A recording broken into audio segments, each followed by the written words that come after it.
is a presentation of the iRacing Esports Network.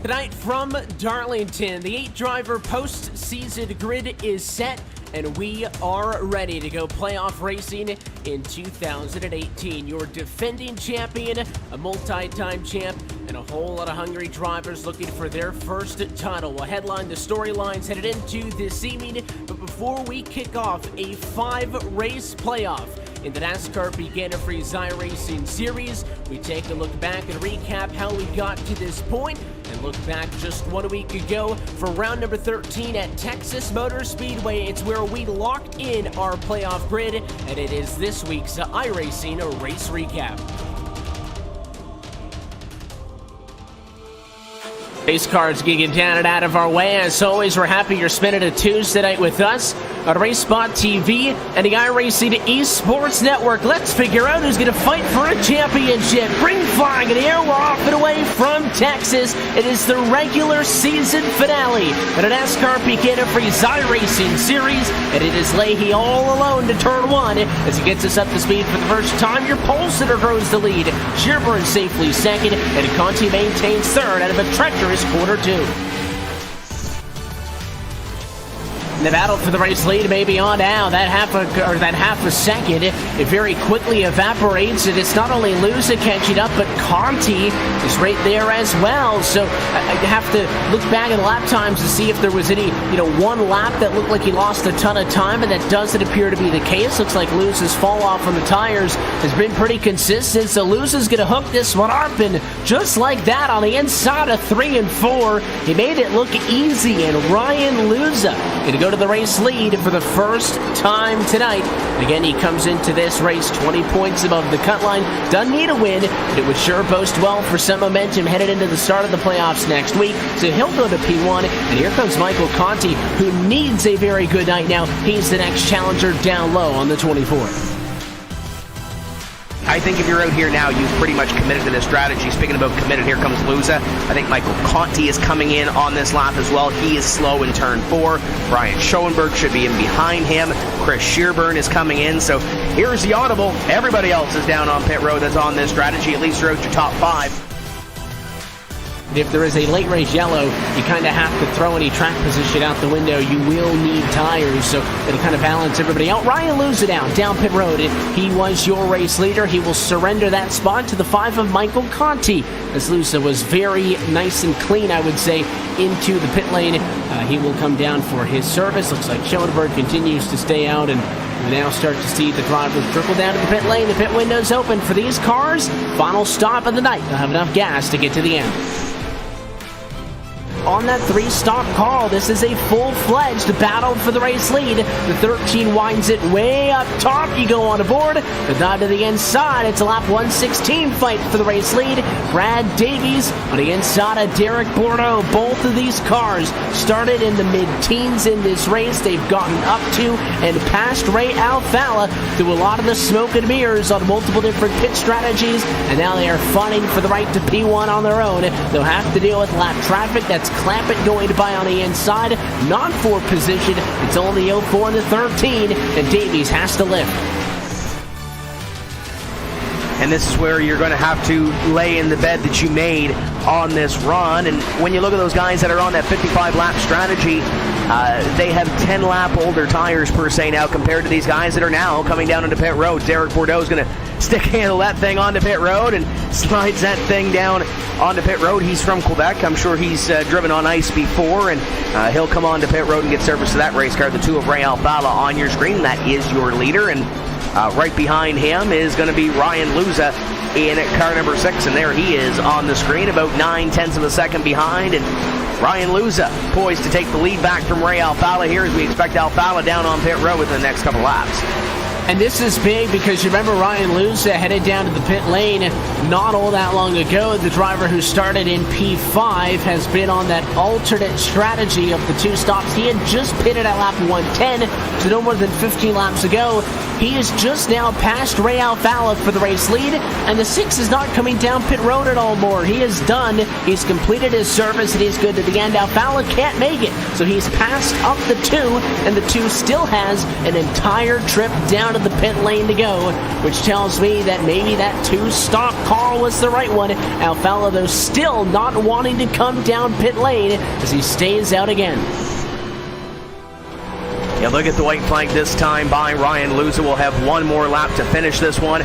But Ryan Luza, he put on a show here tonight. As long as he can come back here, he'll walk away with his 4th win of the season. And how about momentum heading into the playoffs? Going to give him a lot of momentum. It's also going to be, as you noted, the 4th win on the season. That'll be the most out of any driver on this 2018 NASCAR Antifreeze iRacing Series. The benefit of that is he'll have the most bonus points out of anybody as the playoffs get set to start next Tuesday. Final time off of quarter number 4. It's 4th on the season. Ryan Luza wins from Texas and closes out the regular season in style.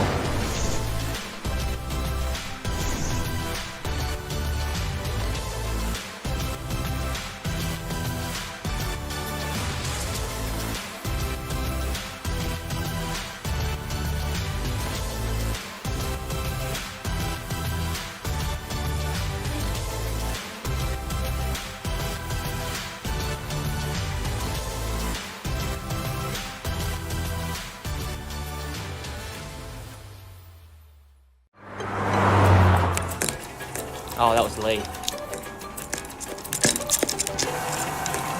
Hey guys! This week, the 6 on my team are Truex, Logano, Larson, Blaney, Chase, and Suarez.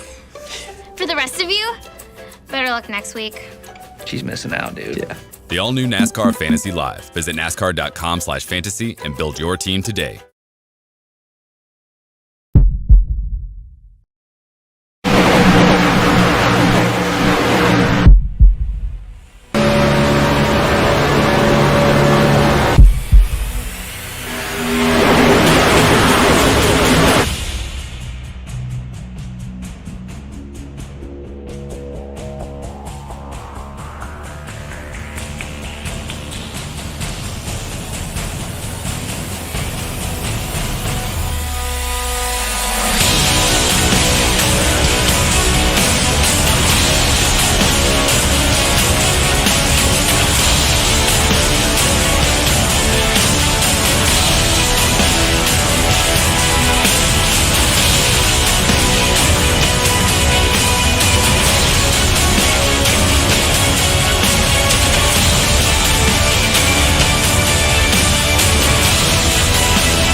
To $10,000 gets real tonight as we say good evening, sim racing fans, and welcome to the Darlington Raceway for the opening round of the 2018 NASCAR Antifreeze iRacing Series playoffs. 13 races completed thus far have whittled our once 50-car field down to the top 8. And in the next 5 weeks, that will dictate which one of them is our next NASCAR champion. We're excited to get underway tonight, and we're excited that you're with us on RaceSpotTV and the iRacing Esports Network. Evan Pasoko, Tim Terry, Randy Cheneth upstairs with you, with our director Hugo Louise bringing us to you this evening. And Tim, we are about to head trackside at the track deemed too tough to tame, as we have finally gotten to the playoffs. We're about to get busy really quickly, Evan, as Texas last week, as we saw off the top, a very clean race, and Darlington can reach out and bite you. We'll see who it ends up biting tonight and who ends up going to victory lane. It's going to be a great race.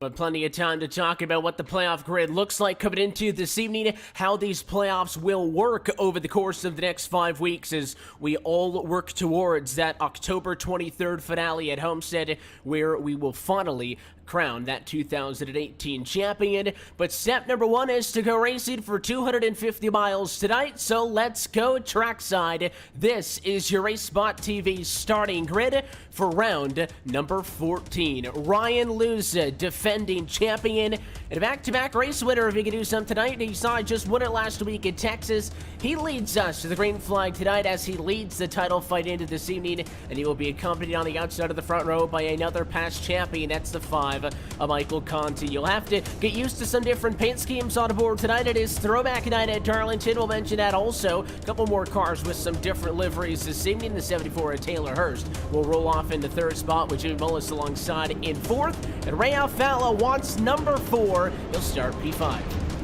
Michael Guest rolls off in position number 6. Brian Schoenberg 7th. Logan Clampett in 8th. 2 playoff contenders. Next, Bobby Zielinski in 9th. And Keegan Leahy 10th. Chris Shearburn's going to roll off in that 11th spot with Corey Vincent in 12th, Alex Bergeron in 13th, Christian Challoner in 14th, and Colton Davis will round out your top 15. Casey Kerwin's right there, as you always mentioned, 16th spot. Phil Diaz and David Rattler going to be back for a non, to be 17th and 18th spot. Nick Shelton is 19th. Brandon Pipgrass is 20th. The rest of your starting grid going to roll across to your screen. Darlington tonight going to be actually one of the longer races we have on the year. The track that clocks in 1.366 miles means we got to go a little bit further, 183 laps tonight to get to our 250-mile distance. This is a tough track, though. Look for the Darlington stripe, the excitement. It could very well be a very rough start to the playoffs if you find yourself in trouble early here this evening. The pace car makes the sharp left-hand turn, dive down to the safety of the pit lane, and the field is in the hands of Ryan Luza. His foot's on the gas. Let's go playoff racing in 2018. Green flag flies from Darlington. We're off and away, and the 6th car, who again comes into tonight as the race winner from last week, the leader in the championship, and your defending series champion. It's Ryan Luza, leads first time down the back straightaway. Obviously, the goal early is going to be able to keep your car clean. The top 5 are able to get single file all the way back to about 6th place or so, and it gets tight with Logan Clampett and the 54 of Michael Guest. Great qualifying effort for the 54. They get it back to single file, and it looks like for the most part, Evan, throughout the top 10, we're getting single file, and try to log some laps here, try to stay out of the wall, keep the car clean. We hear it at every racetrack, but especially here at Darlington.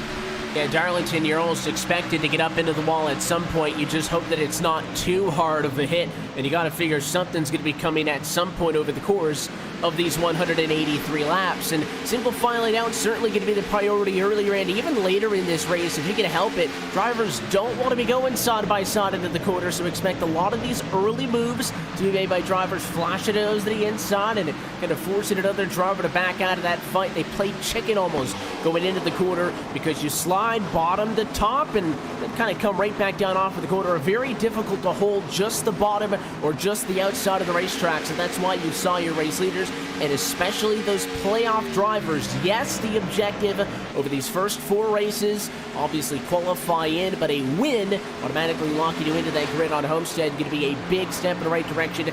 I don't know if Darlington's the place to roll the dice, though, and gamble very early on. You get into trouble here, and you could be in a world of a headache for the next couple of weeks. So I think these drivers, right now especially, only 4 laps in, trying to keep their equipment in one piece, but certainly going to be a common theme all night long.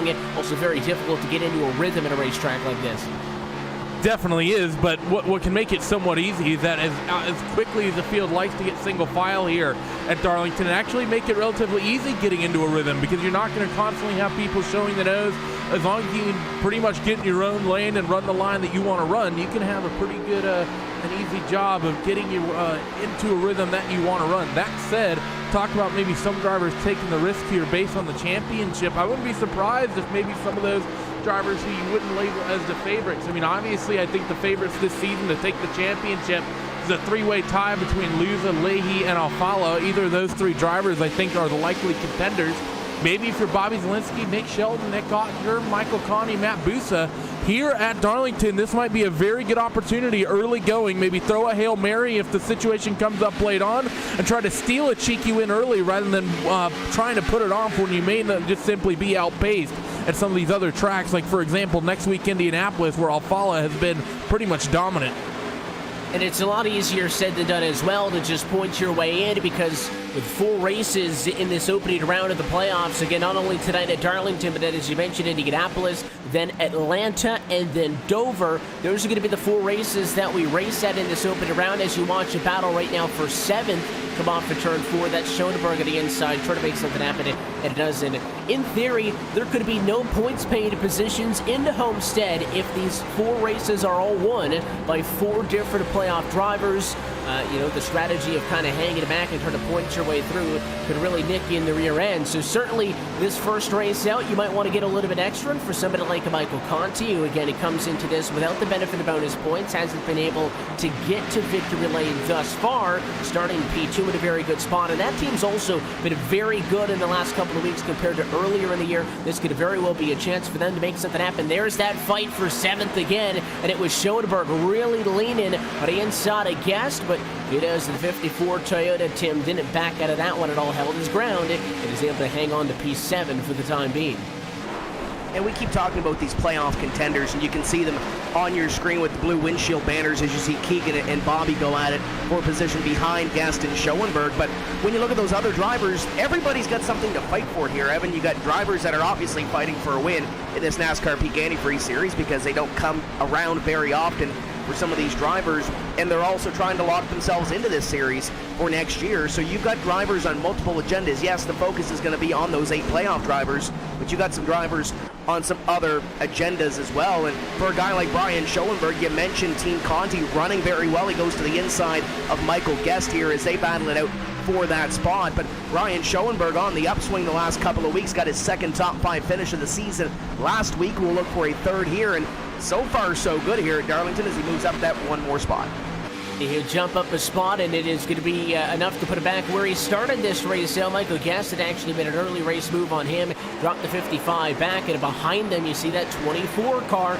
Keegan Leahy trying to go up the inside. Guest, though, still stubborn up top, and has every right to hold his positioning, and he will hold off the 24 for a time being. You can see the speed difference, though. Once that 55 was able to get around, look at that, about 7-8 car lengths, so certainly faster, but it is difficult to make those passes. You've got 2 of those playoff drivers right now pinned behind the 54 and battle for what is 8th, 9th, and 10th on the racetrack at the moment. No changes up front. You can see the full running order at the top of your screen. It is still 1, 2, 3, 4, and 5 as they started.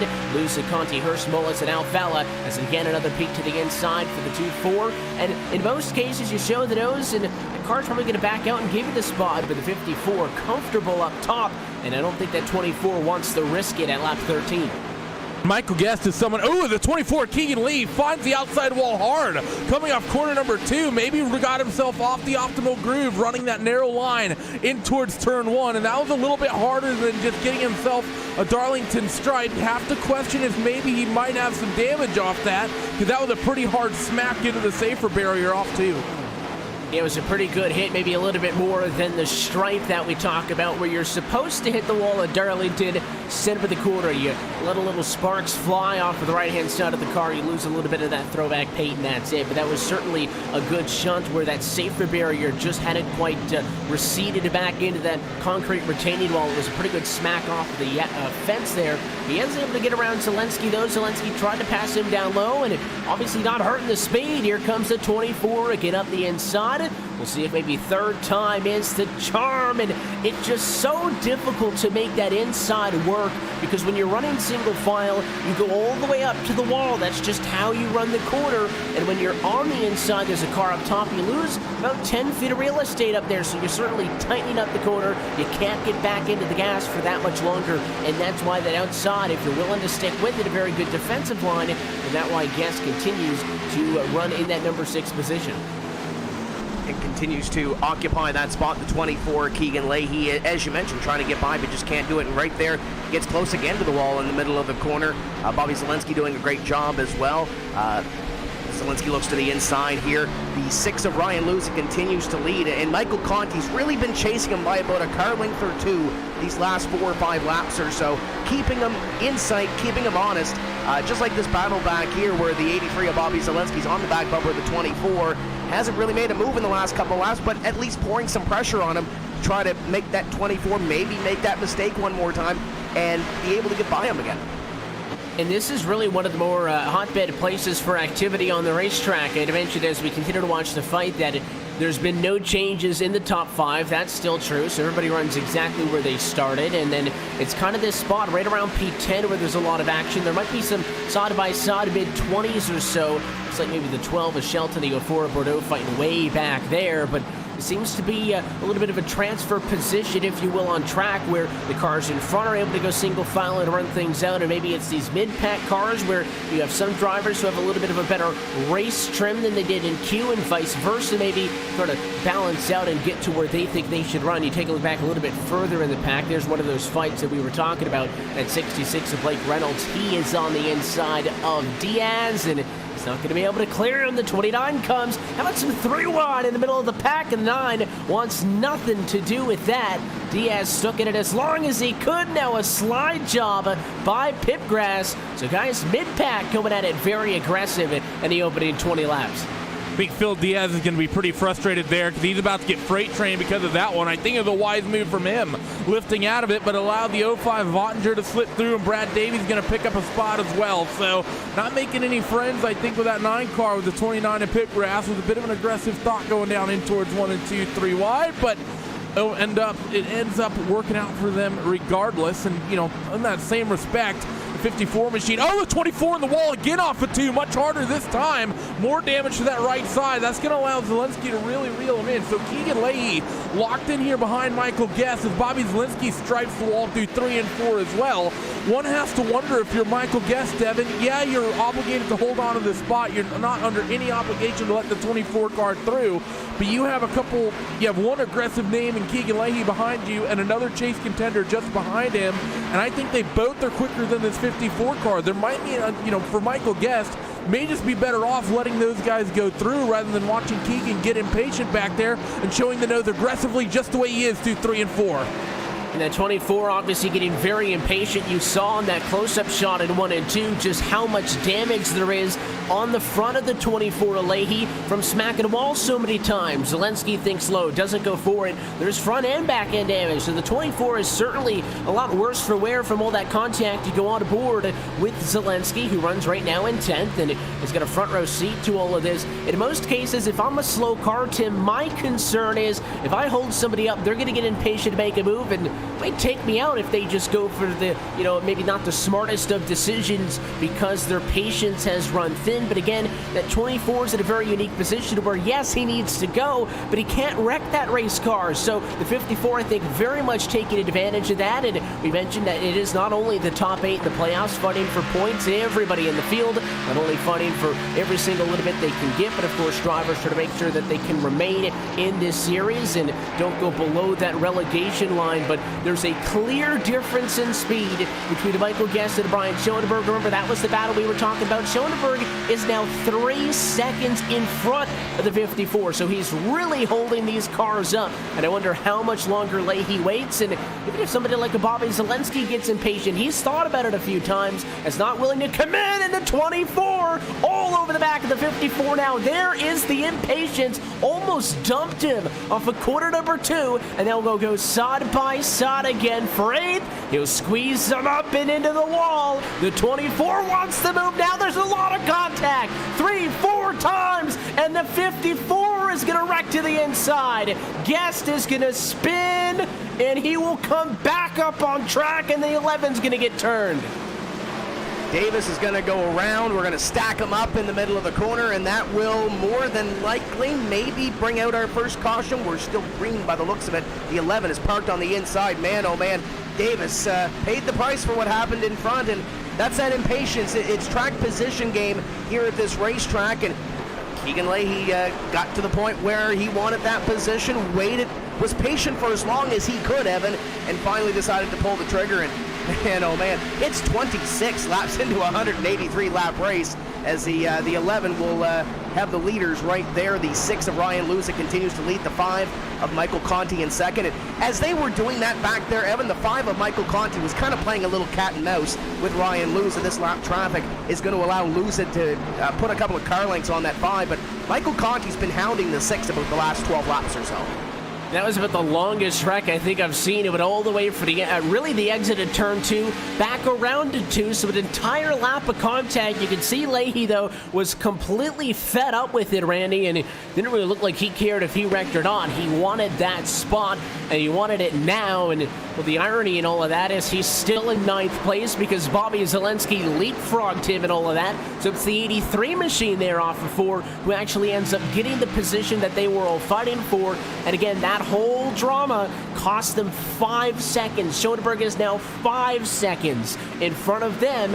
Oh, how Zelensky or any other of these drivers, Leahy included, would have wished that they were that one lucky car to be able to get on by, and somehow there was no caution flag in that one. It was the 11 of Davis who certainly paid the price. You saw everybody scatter to avoid him. The one benefit of the way this racetrack's paved is there's a ton of space on the inside of the corner to get around. I'm shocked, though, no caution flag on that one, so we're going to stay green, and we'll see if that really hurts the 24 in the long run. He's got a good bit of damage on that, but maybe that's a message from the playoff drivers and the rest of the drivers that they're expecting some level of respect. Yeah, I mean, maybe just a little bit, but even if you're a playoff driver, you can't drive like that. That was really short-sighted, in my opinion, by Keegan Leahy, and if that's how he's going to be approaching this playoffs, I don't know if he's going to be capable of winning this championship of any time that there's a non-contending driver in front of him, slowing him down, especially in the first 40 laps of the run, just moving him out of the way like that, because, yeah, I understand that Keegan, he may have been losing some time. Maybe he could have caught up to the pack out in front of him, but moving the 54 like that and continuing to initiate the contact down the straightaway and then, basically getting caught up in 1 and 2, that's risking your entire championship hopes on one position less than 1/3 distance into this event.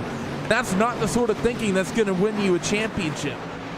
And you just saw there on the replay when that 54 of Michael Guest came up the racetrack, he so easily could have taken that 24 out. They could have crashed into the wall. Here's the second look again. You see they beat and bang all the way down the front straightaway. Not only could they have wrecked here, but right here on track, the 54's got no grip, and he slides back up. Could have taken him out right there. Looked like the 24 actually used that wall to hang on to it. So both of those cars certainly happy that they didn't wreck out of this race. But again, only 8 drivers in this playoff, and only 4 of them going to be able to race in that winner-take-all finale at Homestead. You wreck out of this race on that incident, you finish 32nd or whatever in this race, you almost guarantee that you're in a win-or-go-home position. So it was certainly a huge gamble, and Leahy, I think, limping around the racetrack a little bit, losing ground to Zelensky. That damage starting to wear on him. Now still doing a lot better than some of the drivers, but in a P9 you can certainly see that he is feeling the effects of that contact. The cameras are on the back straightaway here. This is the battle for the race lead, Tim. You mentioned that Conti was playing a little cat and mouse. These two have been within no less than 0.4 of a second of each other for the longest time in this race. They haven't really made a move for position yet. I don't think Conti's gotten all the way up alongside Luza, but he's been there stalking him in P2 since the drop of the green flag. And you saw just behind them, Taylor Hurst had a little bit of a slide coming out of corner number 4 that last time, and that's kind of been the situation of this battle for the lead right in front of him. Michael Conti will get right back up to the back bumper, the 6 of Luza. He'll try to go high and try to bait him to get out of the lane and let him use it and go to the lead position. But as we saw with that other battle back there, track position is key at this racetrack. You're really going to have to muscle somebody to possibly get a position unless somebody does make a mistake in front of you. And as we saw, it's lap 35 of 183. It's way too early, especially if you're at the front of the field, to muscle somebody out of the way as they come down out of the corner. The 5 of Michael Conti is there, and once again, he's going to push the 6 car to the limits and see what he can do to possibly force a mistake out of Ryan Luza. Taylor Hurst not too far behind either, about a second behind, but as we saw a couple laps ago, Evan, one small little mistake is going to cost you 2 or 3 lengths. The 74 is still in position number 3, but he might have some company soon, and Ray Alfala in the 2, because Alfala sitting in 4th. Keep in mind, Ray's won this race 3 times in his career. 2 of those 3 times, it's come late in the season when it comes down to a playoff push or a championship push. So I don't think Ray Alfala can be counted out in this one. I think he has to be one of the favorites at Darlington when the chips are down.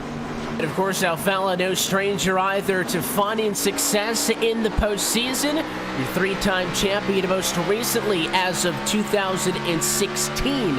Again, could with a win, same with Luza, Conti, and all of the other playoff drivers guarantee themselves a spot on the Great End Homestead with a trip to victory lane here tonight at Darlington. And Alfala just recently in that position 4. He had made a move on the Mullis not all that long ago. There's a ton of space out of the back end in that battle for that number 3 and 4 position. So once Alfala got around Mullis, he very quickly started to gap him, and now he looks to the inside on Hurst in a possible fight for 3rd. Didn't really get the best run, though, that time off for quarter number 4. So I look to set him up one more time and see if he can get something to go in here. But certainly Alfala, when he made that move at the 27, showed a ton of speed. Mullis now going to have to try to play some defense on Logan Clampett. Clampett, who just missed the playoff cut coming into this race. He enters this evening, if you look at the grand scheme of things, just outside 10th overall in the championship, just behind Challenger, who was 9th, but again with only the top 8 making it. Clampett, I feel like, has got something to prove. He feels like at the end of the season here, maybe knock off some wins and send a message headed into next season. I can promise you that team feels like they should have been in a playoff spot. They definitely should have been. There was a couple rounds where Clampett should have potentially either had a win or finished 3rd or 4th, where they just went for some weird off strategy that was just never going to work out. And instead of coming home with a solid top 10 at the very least, they end up 20th or 30th. That robbed them of a lot of points over the course of the season. So for Logan, he wants to prove himself going forward in towards the end of this championship, but Dean really needs to shift focus as well towards next season and ironing out the issues that they had this season in terms of strategy and whatnot. Ray Alfala, by the way, able to pick up that 3rd spot. Taylor Hurst let them through, and that lead fight continues to be close between Ryan Michael Luza and Michael Conti. So those two very, very tight, with Alfala getting around Taylor. That makes top 3 all playoff contenders. Now Alfala's on the move. Question now is, how much faster is he? Can he make up that 1.6 second deficit? He was able to get very quickly up to Hurst, but certainly looks like Lewis and Conti have been the 2 cars to beat as you look out the back end of the 6, and you can see just how close that 5 is in that rear view mirror, sporting a throwback Jimmy Johnson paint scheme on that Chevrolet this evening. And the 6 certainly feeling that pressure. But I wouldn't say that your race leaders are battling right now. Oftentimes you have a battle for position. It'll slow you down. That would make a position like this for Alfala a lot easier. If they're fighting, they're not running their optimum lap times, I'm going to have a chance to catch up. That last lap, Ray was better by a couple of hundredths of a second. So over time, he might be able to make up that 1.5 second gap, but I don't see him charging up front anytime soon. But I like what the 5 is doing, and assuming that he's not going all out, which wouldn't make much sense, if that 5 is just trying to be pesky in P2, he might be pushing Luza that little bit extra. This racetrack's known for eating away at tires nice and quickly. Might even be able to force that driver in front of you into running those tires off a little bit early. That might alter their strategy a little bit, force them in sooner, or even force them into a mistake. That's what the 5's hoping on.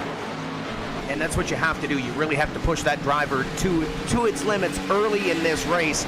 Obviously, we get down to 43 to go instead of 43 laps in. I think we're going to see a little bit of a different strategy, and we might see a little more aggression like we saw a little bit earlier with Michael Guest and Keegan Leahy for that top 10 position. But the 5 of Conti's just going into the corner, floating it in, rolling it in, and kind of flashing the nose to the inside, or going up to the outside and trying to push that number 6 to go just that wee bit faster than he might have to right now if he was riding all alone by himself. I'm interested to see what happens when Ray Alfala gets up here and battles with these 2 up in front. Does he be the aggressor? Does he use his stuff up a little bit more, flashes a nose down a little bit as the 5 of Michael Conti gets that run in the middle of the corner to the inside, but nothing doing there for that position. They'll come across and complete one more lap, but interested to see if Ray Alfala does get up here before we have green flag pit stops, if there is any sort of aggression. I don't think there will be right now, but just something to keep in the back of your mind.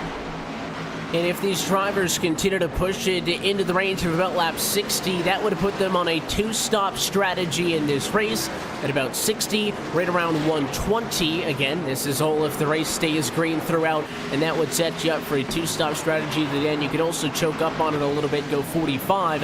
That would be a 3-stop strategy, but I feel like if that was going to be the case, we'd see some drivers short pitting that already as we work lap 46. So maybe 10 more laps or so before that pit window opens. It's going to be tough for Alfala to catch him in that amount of time, but he can close the gap, and if you get to within a second, you might put yourself in a spot where if you short pit them, Randy, just 1 or 2 laps sooner, you get back out onto the racetrack, blend out in front of them, and because of how critical track position is, that's a big place to maybe make up some spots.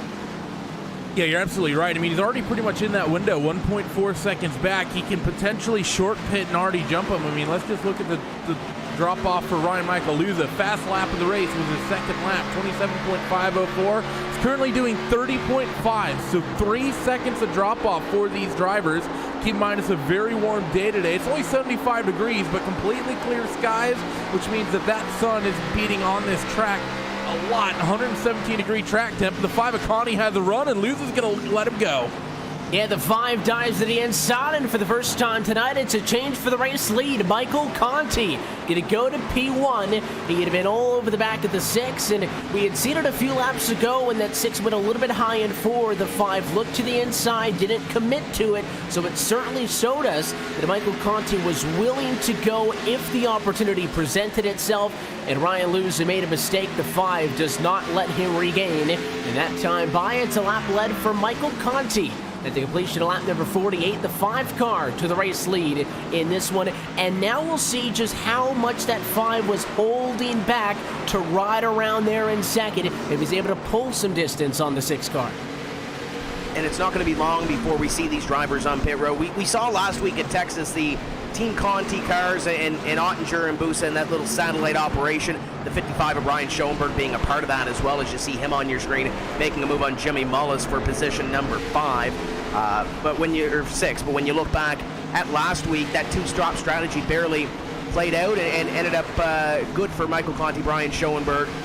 If it is a 2-stop strategy, if Brandon Hastings and Pat Millay have those drivers on that 2-stopper, they'll be in about 10 laps or so they won't have a whole lot of time to really push, but Michael Conti out to about a half-second lead. There's Alex Bergeron having a great run, was caught up in that first little wreck that didn't bring out the caution flag. I think he got into Corey Vincent in the 10 to spin him around, but nevertheless, the 0-2 got through it, and he's in the top 10 and had a decent run going at Texas early last week as well. So keep an eye on the 0-2. They're one of those drivers trying to lock himself into this series for 2019. In the lasting effects from all of that still being shown, Alex Bergeron at 8th last time by was about 3/10 faster than Jimmy Mullis, who's 7th in front of him, but he's still over 5 seconds behind him. Again, that's where that 54 machine held everybody up from 8th on back for that extended period of time in a battle with Keegan Leahy, who right now runs in P10. You are noticing a lot more lap traffic. That's something that Michael Conti is now having to deal with for the first time this evening. He just passed Corey Vincent. Vincent did a very tough go at it this evening. Started 12th, got into the outside wall, runs in 30th position. We pick up a great fight with a couple of drivers fighting for their lead lap lives. All 4 of these cars fighting for position. Tucker, Pipgrass, Reynolds, and Gilliland. And if they get caught by Conti, that's going to be a difficult group to navigate because they are not simply going to go way down to the inside and let him pass. None of them want to be the first to go the lap down because, again, you're always hoping if you can hang on for maybe just 1 more lap, just 2 more laps. Maybe you catch a yellow and you don't have to get stuck a lap down. So it's certainly going to be a lot more difficult the further into this lap traffic you get when you start seeing drivers battling with each other for position. I don't think they're going to have much choice if Michael Conti's able to get to them because they're right now circulating about 2 seconds per lap slower than your race leaders. So I think when Michael gets to these guys, he's pretty much going to make very, very short work out of them. So these guys, they either need to come down pit road soon and maybe try to work the undercut a little bit to keep their lead lap status, or maybe somehow, some way, hope for a caution here in the next couple laps, because Michael Conti's able to get to the back of him. It's going to be not very long that they're going to be able to maintain their lead lap status. And of course, that's the other thing to think here, Evan, is that with the different strategies that some people might pull out, right now it looks like everyone's planning on going the two-stopper at lap number 60, but if anyone decides to deviate from that, we have seen issues in the past when they have a group of short stoppers out there with a group that are on old tires, 2 to 3 second per lap difference. We have seen problems in years past here at Darlington when that situation crops up and those faster cars have to get through all the slower traffic.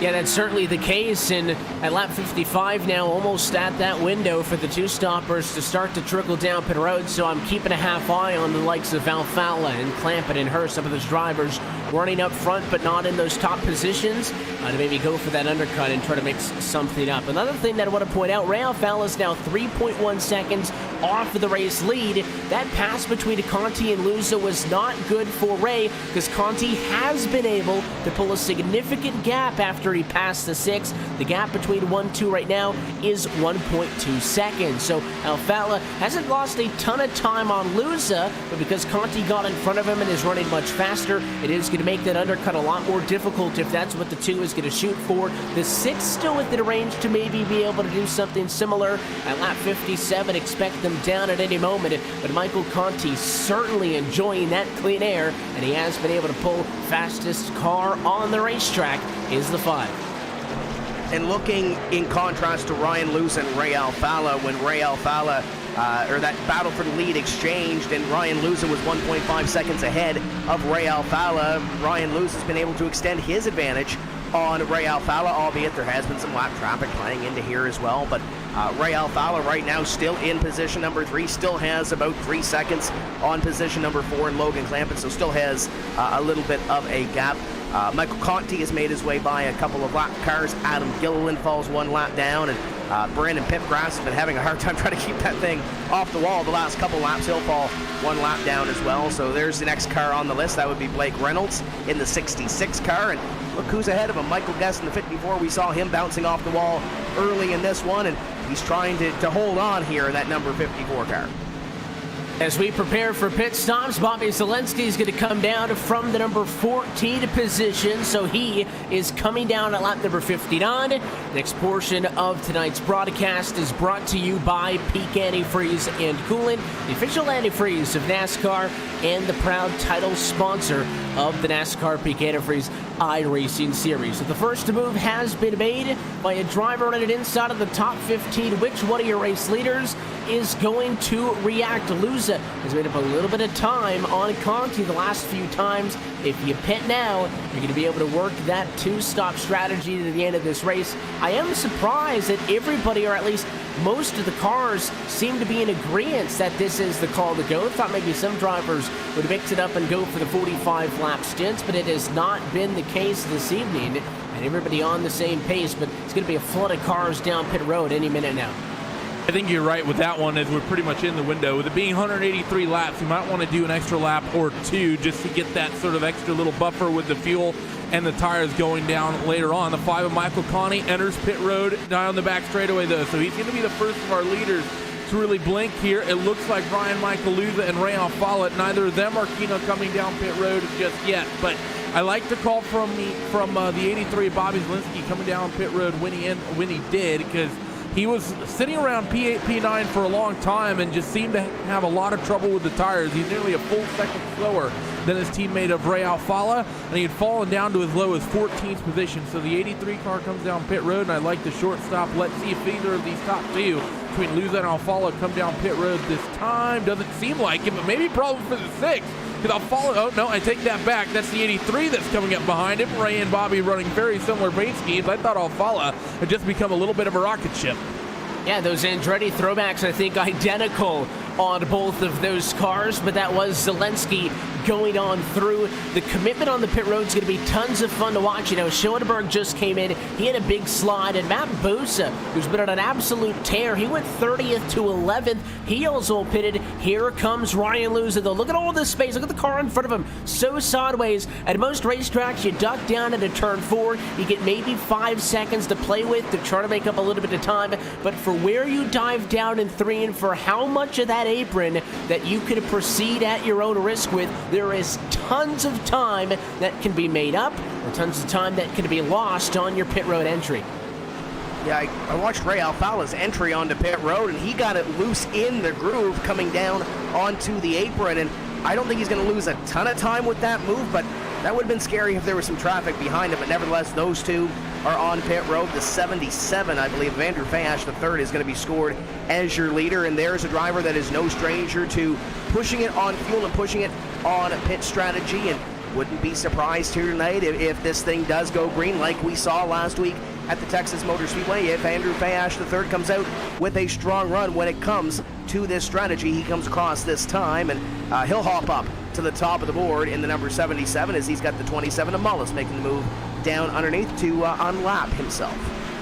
Yeah, driver's going to be unlapping themselves as soon as they can, and Conti's already done so.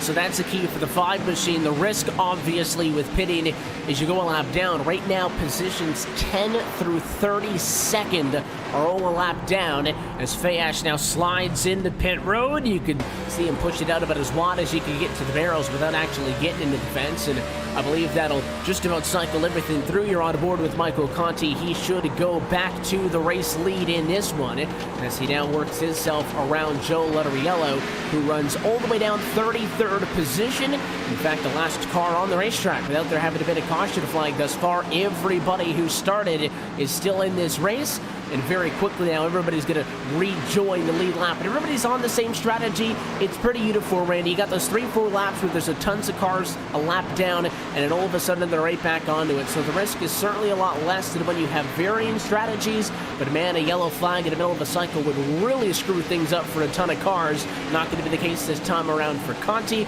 Works out nice and pretty for the 5 car as he returns to the top of the pylon.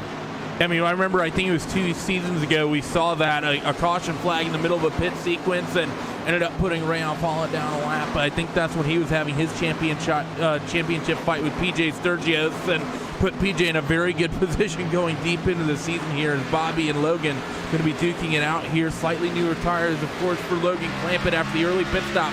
For Bobby Zielinski, going to mean there's a slight pace advantage for Logan as he heads down the inside. Those tires a little bit older for the 83, but we saw Michael Conti, though, having come down pit road just a couple of laps early. When he came down pit road, the race lead was somewhere in the realm of a second, maybe second and a half. Now the gap between first and second, 6.2 out there on the racetrack and growing. That's what the short stint can sometimes get you, and why coming down those extra 2 or 3 laps early can pay off in dividends.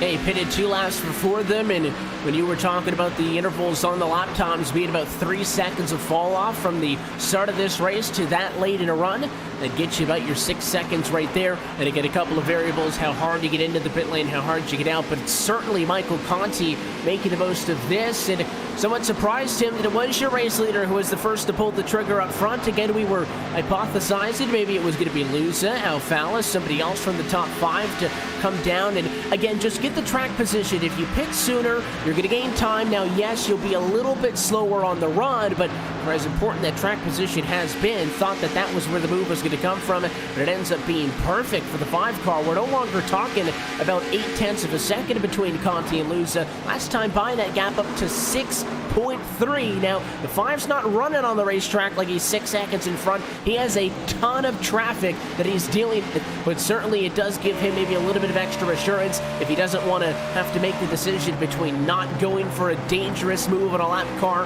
and making that position because he feels threatened. I'm sure he'll use that 6.2, 6.3 second advantage as a little bit of comfort as he tries to find some clean air. I'm watching this battle for position number 4 off the corner of my eye right now, and I'm intrigued by what Jimmy Mullis has done the last few laps. We saw him unlap himself before Fayash came down onto pit road and was up on the back bumper of Ray Alfala, and now he's 3 seconds behind Ray. The 55 is Schoenberg, going to go to the inside line here and try to pick up what would be position number 4, and as they've closed in, as the accordion has come back in, it's closed in Taylor Hurst again. Hurst was up in the top 3 on that first green flag run, and he's fallen back behind the 8 ball a little bit with the way this pit cycle has gone. He's in position number 6, but as we said, track position can be key as those two catch Jimmy Mullis. Mullis is able to keep that Racing Virginia 27 out in front of those two, and not too far behind, about 2 seconds back, is Logan Clampett, so we'll see if he'll be able to close the gap on this trio. But one of the most intriguing battles in the top 10 is that 27 of Mullis. There's the 55 of Schoenberg to the inside. Gets that nose there, but can he get the run? Yes, he can. He drives it in deep down into the corner, and he'll pick up the spot. Yeah, 27 maybe pinched him a little bit. The 55 said, I'm committed. Went to the inside and got the pass. So Brian Schoenberg now slots up into a race-high P4 for him in the green flag conditions. Of course, it's difficult to track some of the highs and the lows when the stats get jumbled up from some of the pit cycle stuff, but certainly, at least on a run, the 55 now in the best position that he has been in all night, and Taylor Hurst may be feeling like the 27's a little bit vulnerable. It's like a half nose out to the inside. He does not go for that move, but as the 55 starts to gap them a little bit, don't be surprised if Hurst goes for a quick dash to the inside as well. So these guys doing everything they can to try to work their way forward. As Taylor Hurst working the back now of Jimmy Mullis. Jimmy struggling with pace a little bit. Taylor a couple tenths of a second quicker. That last trip around the racetrack. Nice little run coming off the corner for Taylor. Going to show the nose down the front straightaway, and I don't think Jimmy's going to fight it. No, not one bit. He's just going to lift out of it and let that car go straight through. So some smart racing from a lot of people we've had here thus far tonight, and that's going to unfortunately kind of kill one of the close battles we've had on the racetrack. Is, I believe, another one, though. Nope, I take that back. Bobby Zielinski's out there all by himself, but entire field now really stretched out, not having too many fights out there on the racetrack at the moment. I don't really see much of anything whatsoever. Shearburn and Kerwin are close out there on the racetrack. Kerwin having a season's best finish in the World of Outlaw late model race last night in that World Championship round, but not having quite the run I think that 14 would be liking this evening. And hopefully has an opportunity to turn it around. The long green flag run has hurt some drivers who, again, may have found themselves in a little bit of a rough go out of the start, especially some cars who got damaged. We talked about how that 54 was a big factor early in this race. It's been a downhill since then for Michael Guest. He's dropped 22 spots and runs in 28. But for every person who loses a ton of spots, there's a driver who is loving the start of this race. And you've got somebody like a Brad Davies up 10 spots. So Derek Bordeaux up 15.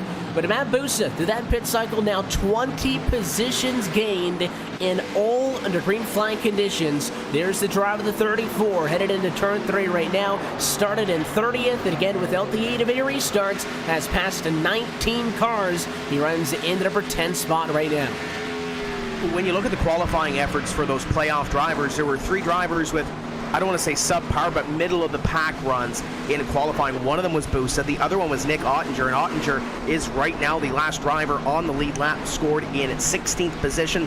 The driver that's not having the run that he's wanted to is Nick Shelton right now, is 1 lap down in 23rd position. And as the 05 of Ottinger and the 34 Busa have been able to really rebound under this green flag run since the start of the race, Shelton really hasn't been able to. Qualified in 19th, running 23rd right now. So when we talk to those drivers post-race, Evan, after Texas, and we asked them, who are your final 4, we had 5 different answers, and we could very well see one of those drivers in that playoff grid fall back a little bit here as we work through Darlington, but we're going to see that in these next 4 rounds. Somebody is going to have a bad run at some point, and as you mentioned, put in the must-win category for that driver. It's going to be really fun by the time we get down to a place like Dover or even Atlanta, depending on how much trouble you find yourself in early. How many drivers get into that you must win position if you want to transfer into the round of 4. And if you think that some of these drivers have been a little bit over-aggressive in this race, that 24 Leahy early on, you ain't seen nothing yet until you see some of the tricks those guys will try to pull up out of their sleeves when it really becomes those dire situations. I've been kind of sitting on a yellow flag to bring this one up, but as we continue to run into green flag conditions, I presume, Randy, now is a good time as any. Let's give you a recap real quick of what the championship picture actually looks like coming into this evening, because it is not all completely even. It is Ryan Luza, who, courtesy of his wins in the regular season, has those 12 bonus points, 3 per win. And again, that really helped him out last week at Texas. He gets the upper hand headed into this evening, and he leads your top 8 in the championship. You see there, Keegan Leahy, 9 bonus points for his 3 wins, and then a handful of drivers with just 3 bonus points, all drivers with a win. Alfala, Zelensky, Shelton, and Ottinger. Interesting, again, only top 4 drivers going to make it in. Conti, Busa, the only playoff drivers who were able to qualify in without a win on the regular season. So that's the picture headed into this evening. Those bonus points will not transfer into the next round. It is only an advantage at the start of this 4-race round of 8. So if this thing comes down to some single digits between 4th and 5th at the end of the day, you're talking about a driver with wins on the regular season. Just remember those bonus points they carried into tonight. Going to be a big factor as we work deeper into the playoffs. Yeah, only 12 points, though, the delta between the 8th spot and the 1st. So luckily it's not a huge advantage, but when it comes to running for a championship and $10,000, I want any advantage I can possibly get. But still talking about this championship situation, we're watching Bobby Zelensky and Matt Busa run for that 9th position on the racetrack. Bobby currently holds it at the moment. What's interesting to me is that all these drivers in the top 3 that are running 1st, 2nd, or 3rd, all of them are playoff contenders, and they all have teammates in these playoff sequence. Michael Conti, his teammate, not running very well. Nick Ottinger, Ryan Michael Luza, his teammate of Keegan Leahy, he's not running very well. And Ray Alfala has 2 with Bobby Zelensky and Nick Shelton, and they're both having average to subpar nights as well. So it's interesting to me that these top 3 all have teammates here in this one tonight, and none of their teammates are really firing on all cylinders. It is certainly interesting. We've been talking a little bit these last few weeks about some of the drivers who have been a little bit more comfortable in their playoff situations. As you see a FUD on the racetrack right now, and that's the 27 of Mullis holding off Clampett in a fight for 6th and 7th. Sure that they'll take another swing at each other, but we've been talking about some drivers who didn't necessarily need to finish top 5s, top 10s to secure these spots the last few weeks. Are they experimenting a little bit? Are they gambling a little bit more? And certainly when it comes to a series like this, where those open setups and those teams really put in a ton of time, sometimes having teammates to try something else a little bit different out for you, going to be of an advantage. And again on the inside, Mullis almost got all the way by him that time in the center of the corner. The 27 sticks with it, and he will finally roll out of the throttle. Just as it looked like he was going to pull him on the front straightaway, he'll let Logan Clampett go. So those 2 drivers swapping for P6 and 7. And it's almost a tale of 2 seasons per se. The 46 of Logan Clampett was very strong at the start of the season and kind of rolled through and just barely missed the playoff mark. The 27 of Jimmy Mullis struggled a little bit at the start of the year, picked up a win a few rounds ago, and now he's trending the other way per se, but both drivers not in the playoff picture in 2018, but they're looking to, possibly be that 9th or 10th place driver that we talk about, the first driver outside looking in when it comes to the end of the season, and of course trying to lock themselves into this season or the series for the 2019 season. The top non-playoff driver right now in this field is Brian Schoenberg, running in position number 4, but he is being chased down as well behind. Taylor Hurst is still a part of that battle for position number 4, and one battle that's getting ever so closer is the one in front of them, albeit it's about 7 seconds in front of them. Ryan Luza has company and Ray Alfala. Alfala has tracked down the 6. They just put the Nick Shelton, number 12, behind them, and now Ray Alfala is looking for that 2nd place position. And oh, by the way, this is 7 seconds behind Michael Conti. It is a big difference. Michael Conti has only lost a little bit of time. I think the highest we saw that interval was up to about 7.4 seconds. Since then, Conti, I'm thinking, will be perfectly content with running that 6.8 seconds ahead of the battle right now that you see for 2nd spot. Alfala again lost time to the 6 in that exchange of pit stops that took place now nearly 30 laps ago. So we are just about to cross the halfway point in this race, and Ray's closed up and really just got to the back bumper of the 6, so we'll have to wait and see if it is going to be another one of those situations where if that car in front of you doesn't want you to pass, it's not going to happen, or if Alfala really does want to force the issue. Haven't seen them tight enough to figure that out, but we'll keep an eye on the battle for 2nd right now, one of the closest on the racetrack. I think the thing about this fight is that if you're Ryan Michael Luza, yeah, you have a championship contender behind you, but if there's any of these drivers in this playoff sequence that I want hounding me, it's going to be that two of Ray Alfala, actually, because Ray knows how to win championships, and he understands the value of points. I don't think we're going to see Ray throw a cheeky nose anywhere here on the 6. He'll make a pass if it's I'd say safe or really kind of available, but if the opportunity doesn't present itself, Ray's not one to really force anything, I don't think, in this situation. They're about to lap currently the 78 car of Christian Challoner, put him in the rearview mirrors.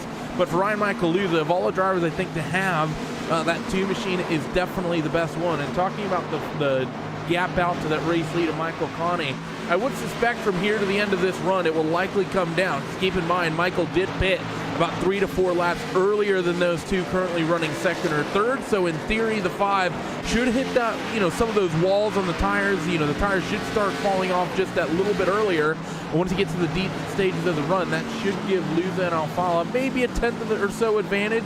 They should reel in maybe 2 to 3 seconds once we get, by the time we reach the end of this run. I don't think there's any way either of them are getting to the 5.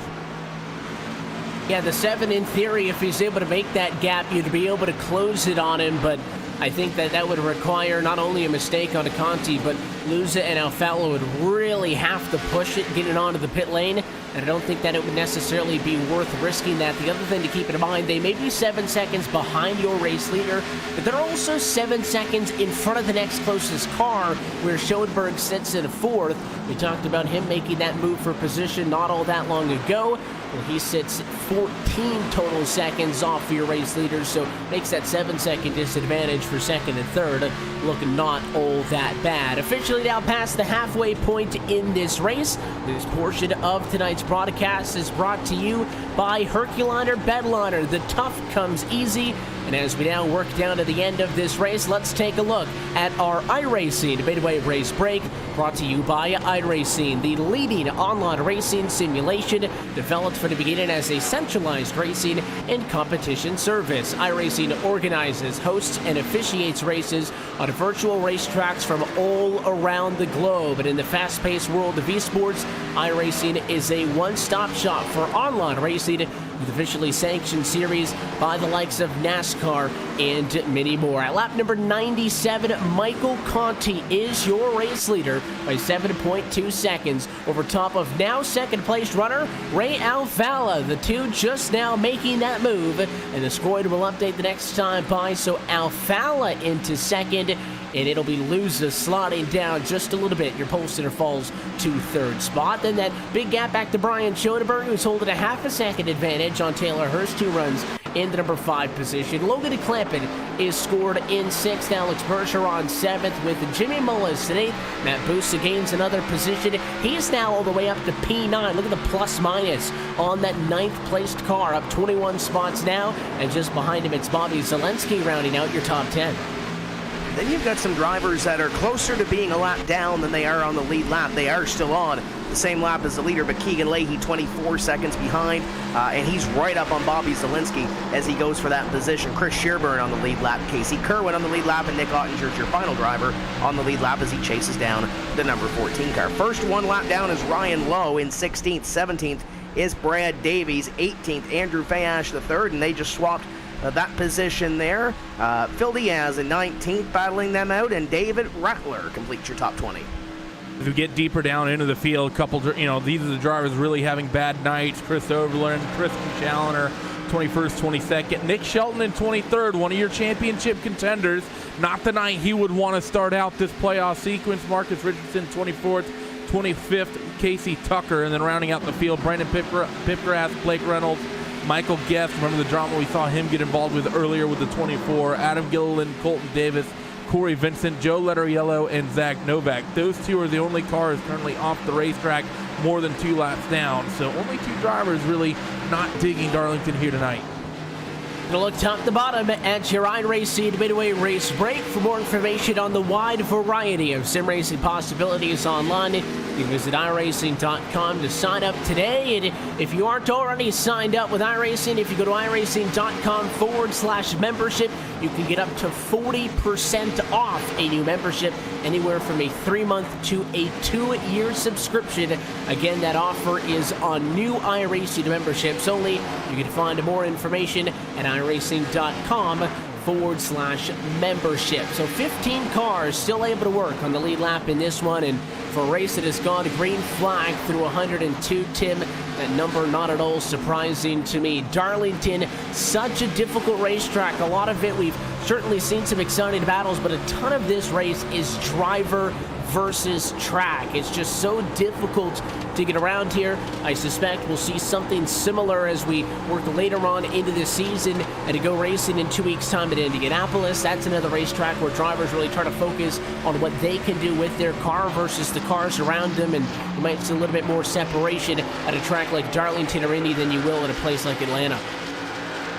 And this race has been fairly entertaining for 100-plus laps green, as you see the 27 of Jimmy Mullis battle with the 34 of Matt Busa. Busa continues to climb through this field, but a close call there between himself and the 27, and just in front of them, the 02 of Alex Bergeron, once again having another great run here this evening in position number 7. The battle might change here as Busa goes to the outside of Mullis. Mullis lets him by and will surrender that position, so move Busa up one more position. He started in 30th. He's all the way up to position number 8. And Evan, as you mentioned earlier, all under the green flag, 104 laps completed for them, and that 34 continues to move. But we've had so many stories throughout this one. You talk about that car on your screen right now, Keegan Leahy in the 24, got damaged early after a battle with Michael Guest. That could have been a lot worse than it was for both of those race cars. They're still on the racetrack, and Keegan's doing the best that he can right now, and he's still on the lead lap in position number 11. So if he can continue to get a top 10 run out of this one as Zielinski slaps the wall ahead of him, I don't think it's really a loss or a bad night for Keegan if he can finish this thing in the top 10. I can promise you, though, that 24 is going to be thinking about what the difference would have been. Remember, that battle was first with Brian Schoenberg, and we were making a big deal about the gap. Well, Leahy got a ton of damage for to execute that move, and of course, you saw all the contact that led to, I think, the damage that's holding up the 24. So if Keegan Leahy could have made that move, again, it's not a perfect science, but Brian Schoenberg did it. He's running in 4th position. Instead, if you're Leahy, you got a damaged race car, and you're trying to claw back into the top 10, but another move not going to happen. So, well, I think that 24 is going to be okay, or maybe content with trying to salvage maybe a top 10 in this race. Certainly, I think if that opening 30-lap exchange went a little bit differently, you could be talking about top 5 speed out of that machine. I think you're absolutely right. He's going to show the nose on Bobby Zielinski, though. There's been a bit of pressure coming from the 24, but Bobby, he's actually going to get sent from behind. Derek Bordeaux gets into the back of him. I think Derek, maybe not paying full attention there. He just basically drove right into the back of that slip angle car. Not quite sure what the incident there was. Derek kind of pulls out down the front straightaway, maybe trying to signal to Bobby that he's sorry for that, but that does sort of take a little scrap away from us between the 24 and the 83 as Keegan nearly loses it off of corner number 2. And Bordeaux with a big bobble at a 2 as well. He can barely hang on, and he's going to go all the way down to the inside. He might be just bringing it into the pits as he slides up against the inside wall. And that nailed it. Barely made it down to the pit lane, but certainly when he tagged the back of Zielinski, that's basically what gave Leahy the spot. Wasn't committed. I don't think I should say I don't think I was convinced is the word I'm looking for, that 24 was going to be able to make the move as they were set up, as it looked at least into 3. And Derek Bordeaux obviously not happy. He did get damage in that exchange, and he brings the car down to the pit lane. Still about, though, 15 or so laps outside of the window that I would expect for drivers to be back down to the pit lane to make that second and final stop on the night. probably do it on fuel this point to the end with that pit stop, and it would certainly be quite the exercise on the tires. Tough exchange for Bordeaux nonetheless. None of your race leaders think that that's anybody trying to undercut them, so nobody looking down at the pit lane again. I think we still get at least 10 laps before you see your race leaders head down pit road. Ray Alfala has since stretched a 3-second advantage over Topolooza, so your top runners very spread apart. And the 5 machine may look for that undercut once again. It worked last time as we pick up another battle on track. That's the 05 machine working on the inside. It's Ottinger around Shearburn in a fight for 12. Yeah, Ottinger in that 05, I think, saw his playoff life kind of flash before his eyes when he saw Derek Bordeaux bounce off the wall. He was the 4th car in on this battle, and he went to the inside and was able to avoid everything, but it was a close call for them, and obviously Bobby Zielinski just in front of this battle. There's 2 playoff drivers going at it, but see that car weight coming out of corner number 4? That's your leader, Michael Conti. So these guys have to start to move if they want to stay on the lead lap. I think Nick Ottinger kind of saw that, and I'm sure Matt Holden kind of said that in his ear as he pressures the 83 of Bobby Zielinski. The leader is coming. You can see him in the rearview mirror. Keegan Leahy pulling away from this battle as well, but there's 2 playoff contenders going side by side as another one eyes them down on the same straightaway. The 05 Ottinger almost runs the 83 up the racetrack a little bit and opens the door for Shearburn to the inside. And Chris Shearburn's the one who's going to step it on, and it is only going to cost him as Kerwin sticks topside. That's the blue and the yellow Napa Ford who goes on by, and he will actually take away that 13th position, and it puts the 36 of Shearburn now as that final car on the lead lap. Conti now basically a part of this fight. He is right behind them, and just based on the speeds and the intervals, if this race goes green, don't be surprised if this race only concludes with maybe 70 cars on the lead lap. There's some contact that time at 4. The 14 wants to go. He sees Conti right there on him.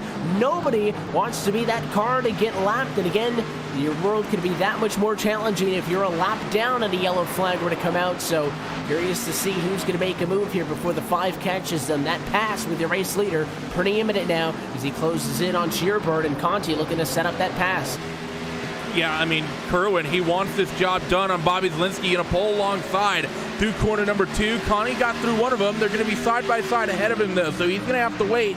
If he can get there, Bobby's going to let the 14 of Casey Kerwin slip on through, so this should make things a little bit easier now for Michael Conti as they roll through corners number 1 and 2. As they come screaming down the back straightaway, Bobby gets a little bit of wiggle of oversteer, and he's going to see that 5 car go to the bottom.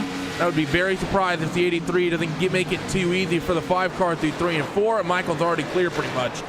Yeah, great driving by those machines. You saw the 36 of Shearburn roll out of it when Conti got to him. The 83 realized that it wasn't really a fight worth fighting at this juncture. He let Kerwin take the spot, and then he rolled out of the throttle to allow Conti to go on by. So rather uneventful for the 5 car, and that's exactly what you expect and what you hope for when you're a championship driver and a race leader at that. Trying to work around some lap machines, that leaves us with just 12 cars on the lead lap. Kerwin's not all that far out in front. You got Nick Ottinger, Keegan Leahy, all within about 5 seconds. You see them there on the front straightaway as Conti tries to wrap this one up, but without a yellow through 116 laps, you can make it to the end of this race on fuel at any point. Expect these drivers in now in the next 5 laps for that final trip down to the pit lane. If you've got a big play to make, and it might not necessarily come from our top 3 or top 5, where we've been talking about these big intervals, but if you've been within striking distance of somebody, haven't been able to complete that move, here's the time to make your play. Look for at least a handful of drivers to go for the undercut here, make their one final ditched effort at trying to get a big move.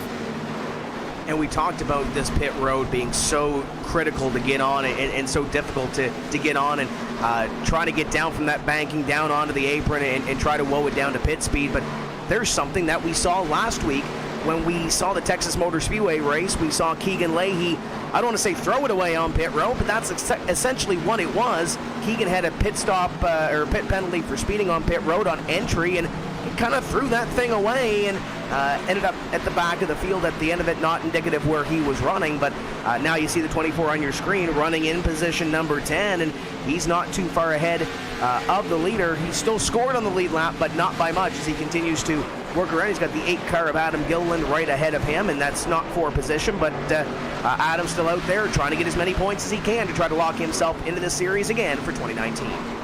That's why some of those lapped machines, some of the mid-pack cars, are going to be reluctant to just simply roll over, and they're certainly going to do their best to give your race leaders space, while also trying to tuck in a lot behind them as quickly as possible as to not lose any time.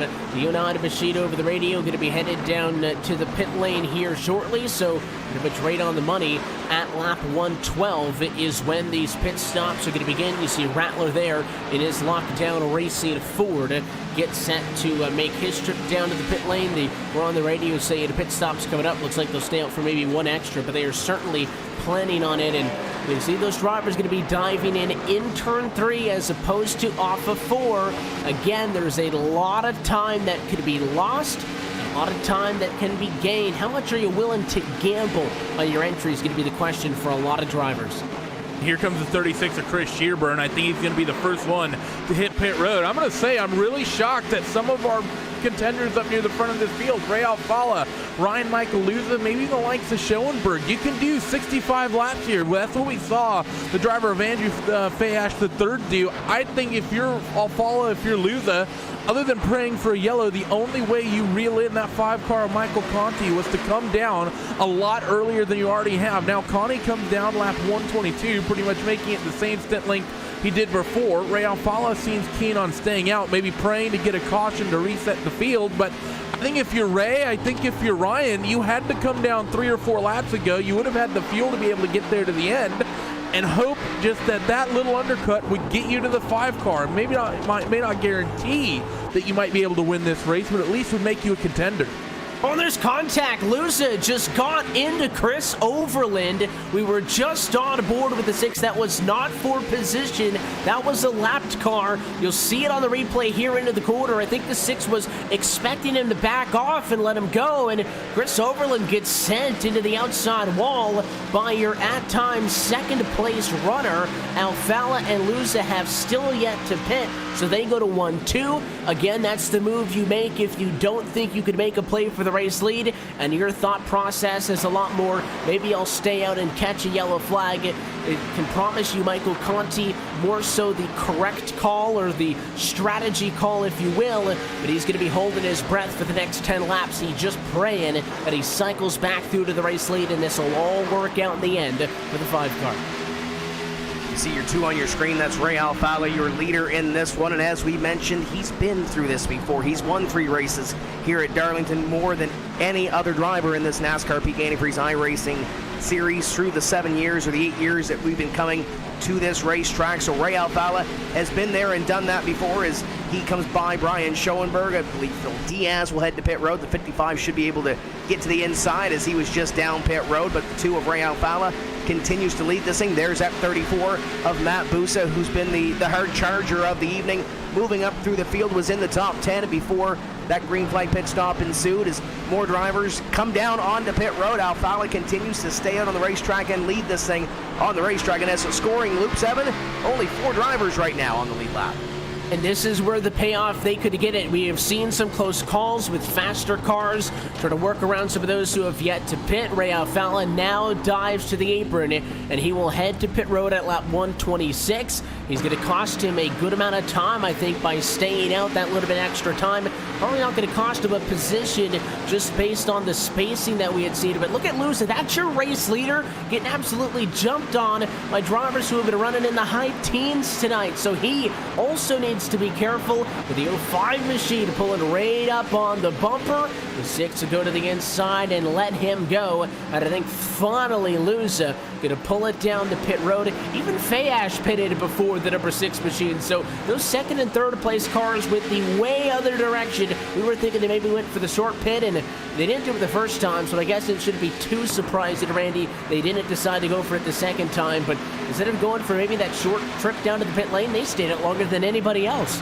The problem is, though, that they didn't stay out long enough for it to really matter. I mean, Michael's been out there now for 2 or 3 laps, circulating, doing 28s, whereas Alfala and Luza were out there doing 30s or so. So I don't understand this strategy call at all by Alfala and Luza. I honestly just see it. You just give up 6 to 9 seconds to the 5 pretty much for free. Yeah, you might have that 2 to 3 lap window of maybe if a caution comes out, you can lock the 5 down a lap, but I don't like putting championship hopes and potentially giving that 5 a free reign, a free pass to Homestead on a maybe. They were working at about a 7-second disadvantage, so again, it would have had to be quite the undercut for them to make up that amount of time, and the only thing that I can think of is the decision there is we're not going to catch him. We have 7 seconds to the car closest behind us to play with. Maybe we're not concerned, as you see Schoenberg, who was 4th, Luz is able to blend back out onto the racetrack in front of him. So maybe that 3-lap window was enough for them to say, hey, listen, even if we throw 6 seconds away to your race leader, it's not going to cost us anything, and we do get that minor 2 to 3 lap window. Logan Clampett does leapfrog Luza, though. The 46 is going to end up in 3rd. Ray Alfala still 2nd, as you'll see all of these drivers now rejoin the lead lap, and everybody's going to cycle back out to about where they were before that pit cycle, but maybe just a little bit of weighing your options and hoping to get a little bit of luck there. Still going to be a top 4 car for Alfala Luza. They don't lose a ton, but it certainly was an interesting decision. Keep in mind, all of these drivers have a ton of people behind the scenes. They've got people in this session as a spotter. They've got crew chiefs, people up on top of the box making their calls. So every decision you see made is a calculated one for sure. And as Michael Conti continues to lead, I believe Taylor Hurst is going to try to unlap himself here, as he's been trying the last couple laps. Conti just lets him go by. He's got a 12-second lead, so why not? That'll be the 10th driver that is on the lead lap right now. But when you look at those top 10, we talked about Team Conti earlier in the season, struggling especially on the long run. We've had, well, 132 laps on this long run so far. Conti leads, Schoenberg is 6th, and then when you look at that satellite teammate between themselves and Gale Force with Matt Busa and Nick Ottinger. Matt Busa's running 5th, Nick Ottinger's running 9th, so you've got 4 of those cars that are pretty much sharing the same notebook in the top 9 right now, and they're really putting on a show. Michael Conti, Nick Ottinger, and Matt Busa in the playoffs, and those are the 3 of those drivers that, you look at Luza, you look at Keegan, you look at Ray Alfala as the 3 per se to beat. Who else do you put in there? But you look at Conti, you look at Ottinger, and you look at Matt Busa, especially with the run that he's had tonight, up 25 positions. They're really sending a message here tonight, albeit this race could change in the final 50 laps, but they've had a really good effort so far, and they've really continued to really put the momentum together at the end of this year. Yeah, Michael Conti, I think, making the big statement. Obviously, we know the big names, the drivers who have been performing at the optimum level all season long are the likes of Alfala and certainly Luza and Leahy, and it's Michael Conti who again came into this as your 7th place qualifier after you factored in those bonus points, who hasn't had that speed equal to the likes of the drivers who he's beating right now all season. But he has really stepped it up in recent weeks, and if there's any time to find your groove and get hot, now is the time to do it. And he may go from just a handful of weeks ago being a little bit disappointed in their performance to being locked in at a shot at a 2nd championship in no more than a handful of races if this thing pans out for him. Inside now of 50 laps to go. Yeah, I mean, Connie's having his best run of the season. I mean, keep in mind, he was only one of a couple of drivers coming into the playoffs that did not have a win. So for him to have this sort of momentum this late in the season is super great, not only for him, but for the entire group, as we've been talking about, with so many of them running in the top 10, like Tim was just talking about. So these guys, they're seeming to hit their stride when it's late in the season, which is when you want to do it. And this is the best championship, world championship that we have on iRacing to have it do it. What with the playoff structure? Yeah, that's exactly the case. So these drivers forced into a position where you have to make these kind of decisions. We talked a little bit off of it right at the top of the show. Do you take a gamble and go for that win to lock yourself in? I don't think Conti's performance tonight could be considered a gamble. He just went out there and ran his race, and so far it's been a race-winning performance. His advantage over Alfala after the 2 gave up some time on that cycle is over 10 seconds. It is not going to end at that interval because Ray does have a little bit of a tire advantage to the end of this race. It might creep closer to 9 or 8 seconds, but certainly the 5 has done everything that you could ask. And if this were to pan out, out, even if it's not Conti by the time it's all said and done. But if it is one of your playoff drivers, all of a sudden, we look forward to the next race, and it is no longer 4 spots available on the grid at Homestead. Someone's going to punch that golden ticket, Tim, and now you're talking about 7 drivers fighting for 3, and that's why when you talk about some of the drivers who have had a little bit slow start tonight, not the best qualifying efforts, Boost has really made up for it, driving to P5, and he might even be the driver of the race. So that being said, despite the fact how well Conti's been, because the 34 has done an absolute masterclass this evening, but starting behind the 8 ball, and with a playoff driver possibly winning the first week, you make this a lot harder on yourself than it was before. And I think you mentioned it off the top of the show, too, Evan. Let's play devil's advocate and say Michael Conti wins next week at Indianapolis, or maybe wins tonight and wins at Atlanta or wins at Dover, and he's got 2 wins, so somebody's going to get in on points. As the 0-2 of Bergeron, the 1 of Richardson. Have a moment just ahead of your leader. Bergeron a little bit aggressive with the lap down car, as Bergeron will get by. Marcus Richardson kind of sends it into the corner, kind of lets it roll center a little bit, and almost gets into the 0-2 of Bergeron, but they better get it figured out, because the 5 of Michael Conti is coming. Just put that lap on Nick Ottinger for position number 10, as Ottinger runs around behind the leader. I don't think he's going to pressure the 5 at all with that satellite teammate combination right there, as they put Richardson another lap down, and they'll set their sights on the 0-2. But I was about to talk about points there. When you look back, Nick Shelton has made his way to 20. If that is your lowest playoff driver right now, as you see him on your screen, that's the 12, and he's 1 lap down right now, as is most of the field at this point. But looking up there, Keegan Leahy had that scare earlier, but considering what he's gone through, I think 11th place can almost be considered a win per se, with all that damage on the front of that race car. Bobby Zelensky's fallen back to 14th. All the other playoff drivers are in the top 10 right now. So yes, you're looking at winning and a win, and either these next 3 rounds, including or this one as well, could lock yourself in. But I think you have to think points in the back of your mind, because there might be somebody outside the playoffs that wins a round, or there might be somebody that wins 2 races that could very well open up a 4th place spot for points, as they get out of behind Bergeron in the fence. The 0-5 of Ottinger goes to the inside. That is a battle for position. It is a battle between cars who had just been on the lead lap, but Alex Bergeron just lapped by Conti, so they are fighting for a lucky dog position. You go on board with the 0-5 machine of Ottinger. That's the 0-2 in front of him. It is 9th and 10th up for grabs in that discussion. And in theory, coming into tonight, that points discussion as well, Randy, could have been all 4 spots in on points. Again, looking like your playoff drivers right now, occupying the top 3 spots. Conti, with a big advantage, is going to be able to lock this one up if he can hold true. Contact in front of this, though. Hold on. The 0-2 of Bergeron to the inside. He will hang on. He slides back up on track, and oh, so similar to what we saw earlier in this race, and another near wreck avoidance. Not sure what happened to Colton Davis. He got into the wall, but seemed to I think he had to just get completely off the throttle. Bergeron was not expecting as they ran down in towards turn 1. Not sure how we avoided caution there, but that was well held by Alex, the way he slid up the racetrack. Might unfortunately throw away what's going to be probably a season's best finish for him, but well held regardless. And I am not going to bring up the whole point staying winning you're in, because as soon as we talk about it, there's a near accident in the battle that we were watching on screen. Here's the onboard replay for Bergeron. Again, oh so identical to what we saw earlier in this race at Michael Guest, and that's the dangerous part there when you slide back up on track. Luckily for Bergeron, Tim, there were no cars up there. If they were, there would have been very little the 0-2 could have done to not slam into them.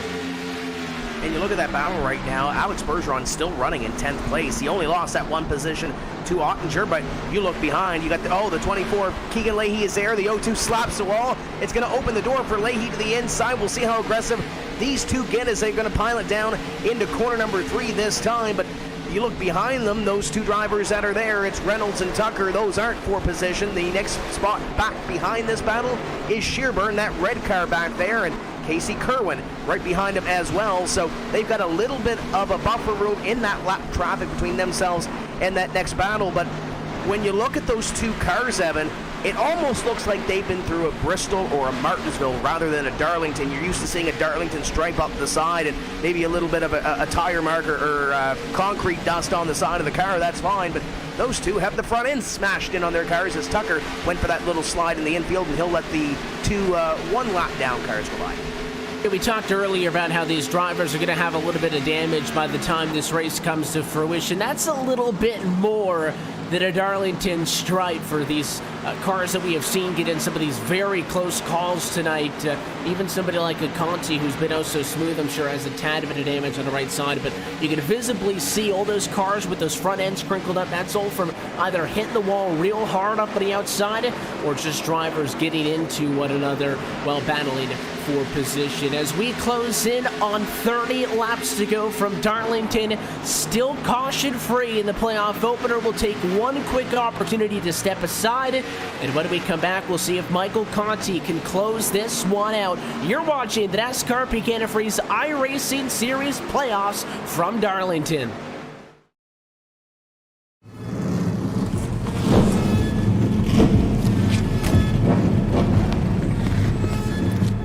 Things can get rough out there. The bumper to the back of the 24! You think you got the brass? I proved it last season. That was last year.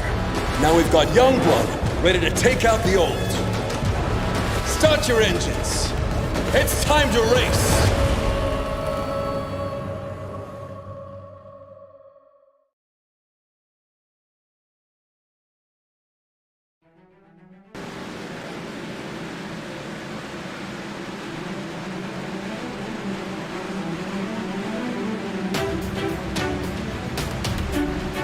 You can see the number 5 at the top of the scoring to pylon. Michael Conti is your race leader at lap 151.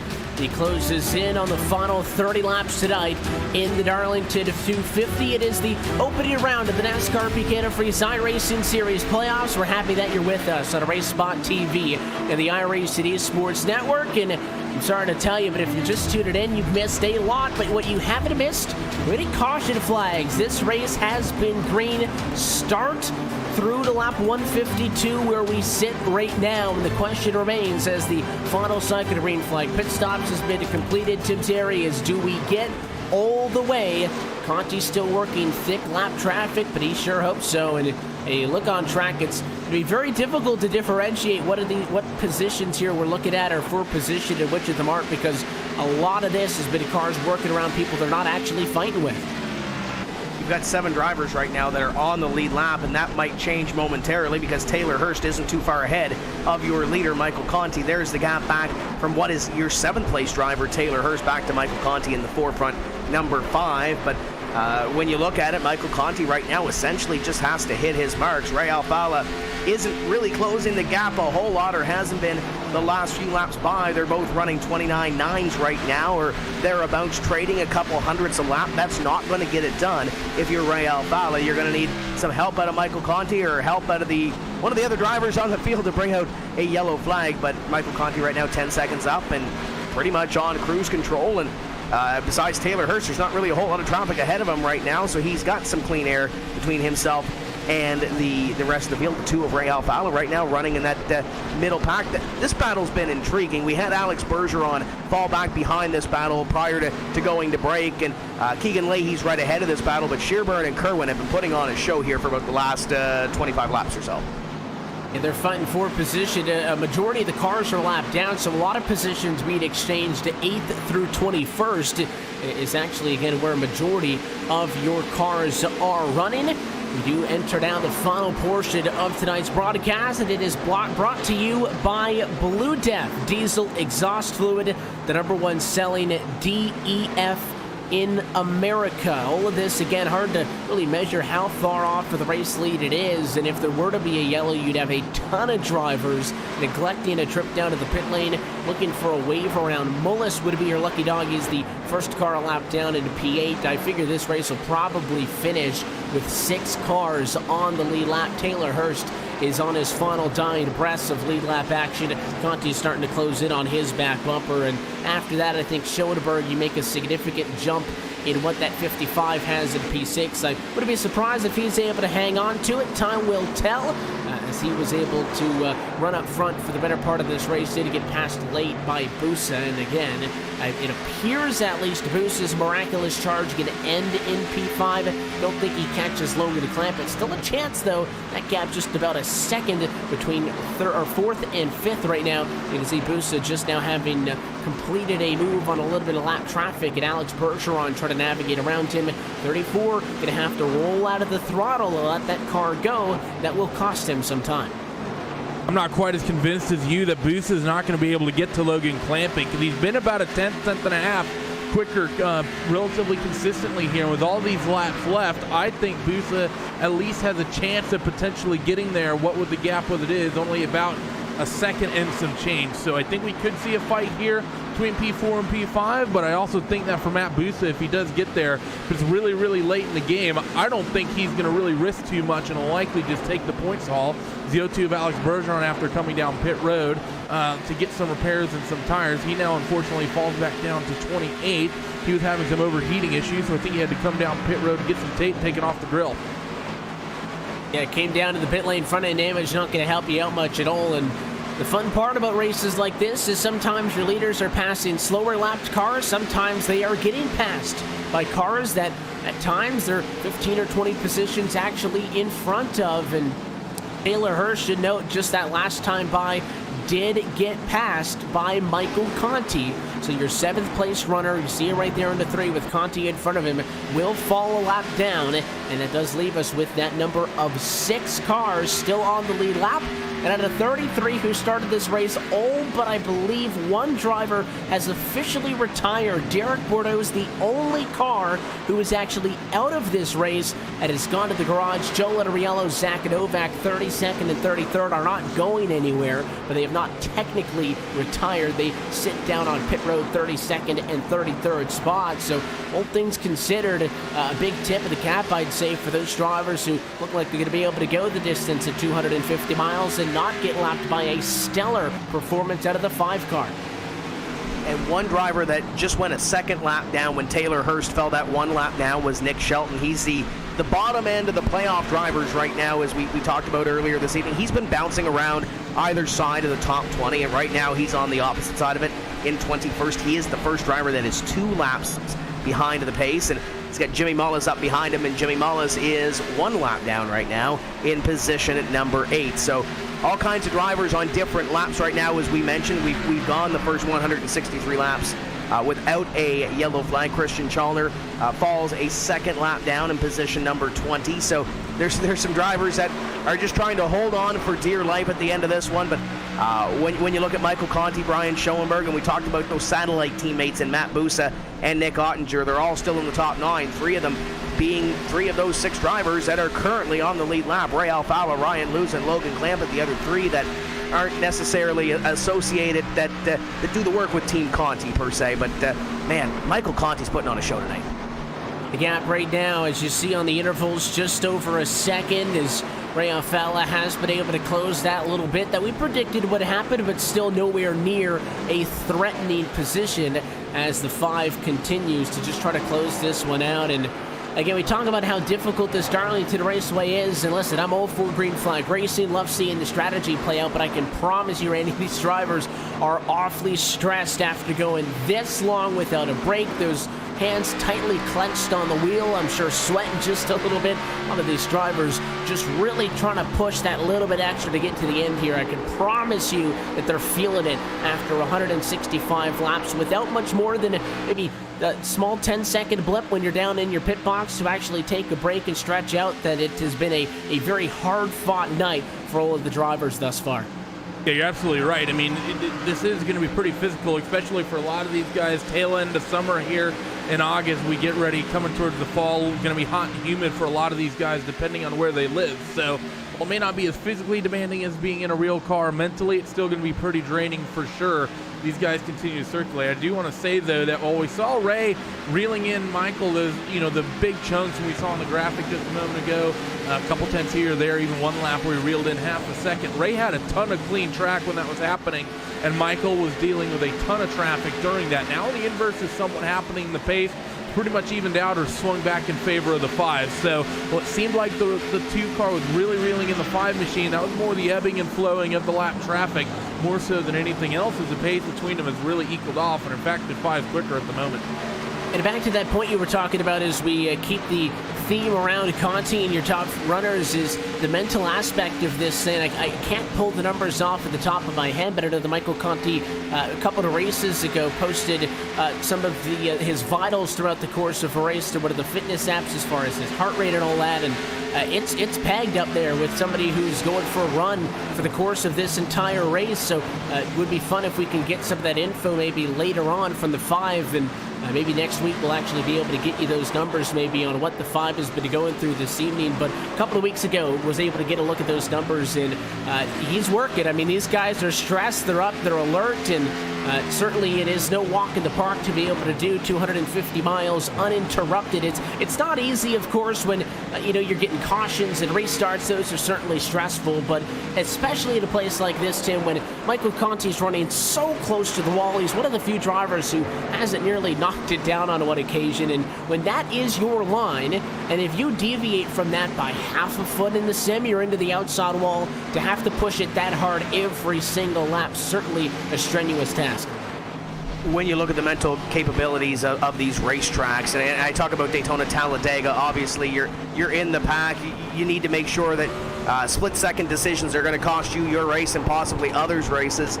When you look at this, we've gone all this race caution-free, 170 laps, 14 laps remaining in this one, and the only time that they've had to really sit and collect their thoughts are the 12 or 13 seconds that they're in the pit box, and they're more concerned about coming off a pit road cleanly than they are anything else. When they're sitting there down on pit road, it might be time to grab a little bit of a drink, but that would be about it. They're going across and making sure that they don't hit the wall, as you mentioned, trying to arc that out a little bit, trying to roll the center, make sure you don't miss your marks, and try to stay off the wall and the rest of the traffic. And if you're guys like Michael Conti, Ray Alfala, you've been lapping cars a lot this evening, and when the pit road sequence goes through, you've got cars that are passing you that are on new tires. So the mental game is as much as the physical game on this as well. But when we're coming down to the final 12 laps of this one, Conti, Alfala continue to battle, but there's that battle on your screen. You're riding on board with Matt Busa. Busa has probably done,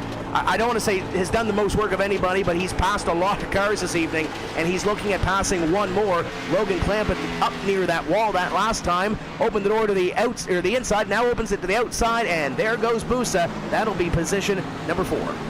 Yeah, I think Clampett happy with being one of those drivers on the lead lap at the end of this one. Saw no need to force the issue there. He lets Matt Busa go on by, and that is now the 25th position gained for the 34. He started 30th. He now runs in 4th, and at the end of the day, it will have taken Busa about 23 seconds longer to complete this race than it did Michael Conti. So certainly the 5 is the fastest car on track, has been all night, and will be at the conclusion of this race. But he also started second, made that one pass for the race lead, and really never looked back from that point. It was a mistake at Alusa. He snatched it, and he ran away with this thing. Matt Busa's had to pass a good percentage of the field. There's only 33 cars who were in this race. He started 30th, literally all the way at the back on the second to last row in this thing, and to be able to come home, if he can hold on for that top 4, incredible statement for Matt Busa, trying to make some noise that he opened a race here in the playoffs. This is going to be one of these, I think, results, Evan, where a lot of these drivers who are in this race, some of which chase contenders, others not. You look at the fact, Busa starting 30th, he's in front of some important chase contenders that started well out in front of him. Nick Andre, he only started 24th, but a little ways up the road. You think about Keegan Leahy, who started 10th. Matt Busa, who started 30th on a race that has gone entirely green with with about 10 laps left to go. Busa is basically a lap and a half ahead of that number 24 car. When you think about the results that you've had, that's not just luck cycling through. There's a lot of talent that 34 car had to show, and a lot of patience to work his way through the field. So for the likes of Keegan Lay, Bobby Zielinski, Nicholas Shelton, and a lot of the other drivers up and down the field who may not be in the chase, may say, oh, well, my starting position really hurt me tonight, really didn't do me any good. You start nearly dead last and run your way to a top 5 if you got the speed. Logan Clampett smack the wall as we followed him through quarters 3 to 4. That was a little bit extracurricular than what I would say is a normal Darlington stripe. He catches up to Bobby Zelensky as he tries to put the 83 machine behind him. That's Zelensky being one of the last cars, in fact, the last car running one lap down. And after starting top 10, that's not been a stellar night for the driver of the 83. So a lot of different tales for these playoff drivers. Some of them having incredible runs, some of them not having great runs. You will certainly see a very different picture of that championship grid headed into the next race at Indianapolis Motor Speedway in 2 weeks' time. But well inside of 10 laps to go. You see the top left-hand side of your screen now. Just 6 laps to go for Michael Conti, Tim. He wants to get, though, to lap 180. That'll put him inside of 4 to go. We always talk about it every week. That is the point of no return, where if a caution flag were to come out, we will not restart this race. So that's the next big milestone Conti's looking to check off. And it's clean sailing ahead of him. I think that's the 10 of Corey Vincent right ahead of your leader. But the last couple of cars that he has gone up to, guys like Chris Overland and Brad Davies, who are veterans of this NASCAR Peak Antifreeze iRacing series, have kind of pulled out of the way and let him go. A gentleman move by some of those drivers to let the leader go by. And Ray Alfala, it's still over 9 seconds between himself and Michael Conti. So there's really not a whole lot of battling per se at the end of this one as Conti moves to the inside. The only thing we might see is if Logan Clampett tries to get a little more to that race car that it'll allow. Brian Schoenberg might be able to close in, but it's still 2 seconds there in between those two. But give a call out to Brian Schoenberg. He's been on the wheel these last couple of weeks, top 5 at Texas, and I think he's going to finish on the wrong side of the top 5 tonight. I think he's going to finish in position number 6, barring anything happening in front of him. But Brian Schoenberg's been up on the wheel these last couple of weeks and moving up the standings, trying to get that license once again for that 2019 season. And a big improvement for him. Looks like it's going to allow him to finish on the lead lap. I don't think that Conti's going to be a threat in that discussion. 3 laps to go as of that time by for Michael Conti, so he is in that window. There is a thick traffic in front of him that I'm not sure he's going to catch. I think he has the gap back to Alfala, that he doesn't need to mess with this group proceed right now with Gilliland off of the back end.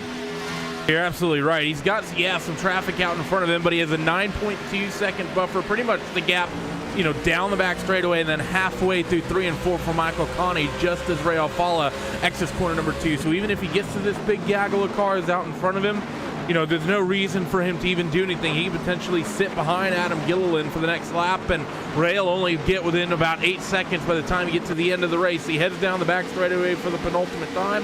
White flag will be waiting for him at the starter stand when he comes off 3 and 4. The 2014 Series champion looks for the white flag at a quarter number 4. He hopes that the lap traffic doesn't cause any issues. 1 lap left to go for Michael Conti. The 8 drops off to the inside and gives him space. And we've been talking about the improvements that this 5 team has been making for the last several weeks, but did not get any wins in the regular season. That made him tied for last in your championship 8 headed into this evening. But as he heads to 3 and 4 for the final time, his first win on the season is going to guarantee himself a ticket to the Homestead finale. Michael Conti goes all the way and wins at Darlington. What a show by the 5-car, caution-free for 183 laps, and he is going to best the 2-car of Ray Alfala officially by 8.6 seconds. And that's going to send a statement, as you mentioned. He's going to Homestead. He'll be in that final 4. And there's one driver that I don't want to say necessarily was on the radar, but we talked off the top of the show of the quote-unquote big 3, guys like Luz Keegan. Obviously, Ray Alfala is going to be there. And I think you got to add the 5 of Michael Conti to that list. He's going to be a contender. Always is. It seems like he gets hot at the end of these seasons. And he is certainly hot right now. He's going to have an opportunity to come by and let out some of that stress that he's been holding up for the last hour and a half or so. Is, again, without an opportunity really to catch the breath at all. I know the hashtag for the playoffs is reach the peak, and if you're going to peak, now's the time to do it. And Michael Conti, again, officially locking himself into the championship 4, will have an opportunity to fight for a second career championship in this NASCAR Peak Antifreeze iRacing series. And for the next handful of weeks as he gets some congratulatory bumps, as it looks like that's Busse and Schoenberg there congratulating him on the front straightaway. The conversation headed into the next week will in fact be, Randy, that we now are talking about 7 drivers fighting for only 3 more spots as the 5 car burns it down. 7 drivers fighting for 3 spots within 3 races. That's not a great equation for a couple of these guys, but if you're thinking like Ray Alfala, Ryan Michaeluth, and Keegan Leahy, the pace they've had all season, those 3 still have to be the favorites to be able to get themselves into Homestead, but still a lot of potential coming from the likes of Nick Ottinger. You also have to think, what can Bobby Zielinski or maybe even Nick Shelton pull out from under their sleeves as well, as that 5 car continues to burn them down on the front stretch.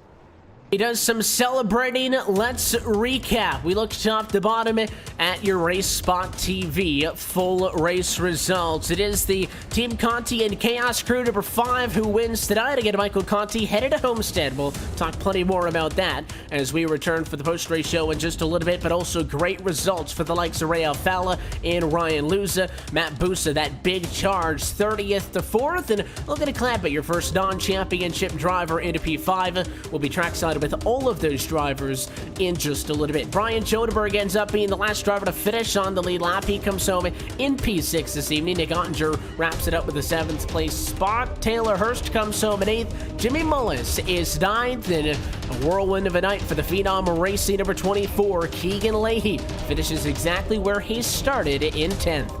This was probably the most intriguing battle at the end of this one. Chris Shearburn comes home in 11th and Casey Kerwin comes home in 12th. They're both scored as 1 lap down, but they definitely put on a show over those waning laps of this one. Andrew Fayash, the 3rd, comes home 13th. Ryan Lowe 14th, and Phil Diaz completes your top 15. Bobby Zielinski, playoff contender, in 16th.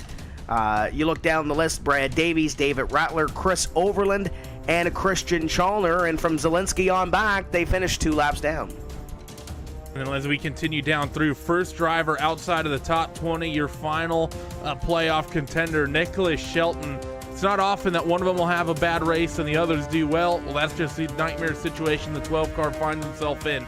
He comes home 21st, Bergeron 22nd, Blake Reynolds 23rd, Brendan Pipgrass 24th, Casey Tucker in 25th, with Marcus Richardson, Michael Guest, Adam Gilliland, Colton Davis, Corey Vincent, Derek Bordeaux, Joe Letterello, and Zach Novak rounding out the 33 car field tonight. Look top to bottom at your RaceSpotTV full race results. We take one more opportunity to step aside, and when we come back, we'll catch up with the top finishers, and we go trackside to chat with Michael Conti for the RaceSpotTV post-race show. All of that and more when we return to the Darlington Raceway. You've been watching the NASCAR Peak Antifreeze iRacing series on the iRacing Esports Network.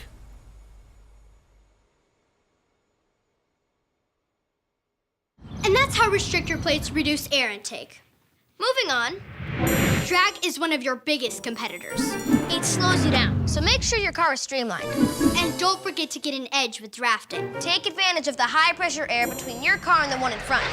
Then you can slingshot. You guys taking notes? At the track, in the classroom, and online. Get special ticket offers for kids at NASCAR.com/KidsTix today.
And back live from the virtual Darlington Raceway, 14 races down on the season, but most importantly, we are officially underway in the playoffs, 1 down, 3 to go, still on the round of 8.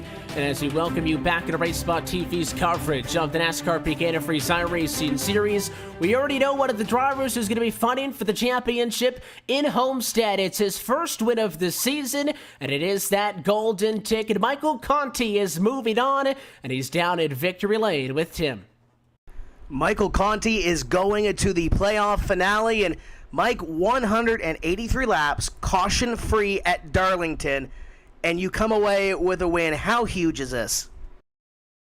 Tim, I'm just incredibly proud of everything that the Team Conti and Gilforce guys have accomplished the last couple months here. We started off well this year. We were not very good in the middle of the season, but we really put our heads down and pulled together, and this was by far the best car I've ever had, and I've been doing this thing now for 6 seasons, and I've never had anything close to this. It's great to know that we're going to be in the final race at Homestead, so some of the pressure is off. We can just kind of go for broke here the next couple races, but just what a day, what a race. Caution-free at Darlington, I thought I'd never see that, and we did that. Everybody drove great tonight. Everybody was really respectful and did a fantastic job. So just proud to get forefront and all the Richmond guys a win this season. I say it every time I'm on here. They put a lot into this, and it's unlike anything that we've ever seen in NASCAR. So we got them a win this year. I'm proud of that. That's 3 on the season for the Chaos Crews. So way to go, team. Just what a race. I'm just over the moon, excited. This is really cool. This one's pretty special. You talked about the team. You win the race. Brian finishes in 6th. Matt Busa obviously up there in 4th, and Nick Ottinger in 7th. 4 of the top 7 are the satellite alliance between yourself and Galeforce. Middle of the season didn't look too good. What was the turnaround point for this team? Yeah, I think a couple weeks ago when we went to New Hampshire, we'd been good at the short tracks all year, but New Hampshire was a really good race. Myself or Busa probably should have won that one, but we both had some things happen. His weren't any of his doing, and I missed my pit stall about 3 times in one try, so that wasn't very good. So just really good car at New Hampshire, really good car at Sonoma, not very good at Pocono, but decent. And then the last 2 weeks has just been incredible. We've really pulled together. I mean, a lot of people will look outside for help, and maybe they'll grab people from other teams, or they'll try to put all their heads together and just pull the resources and try to do it.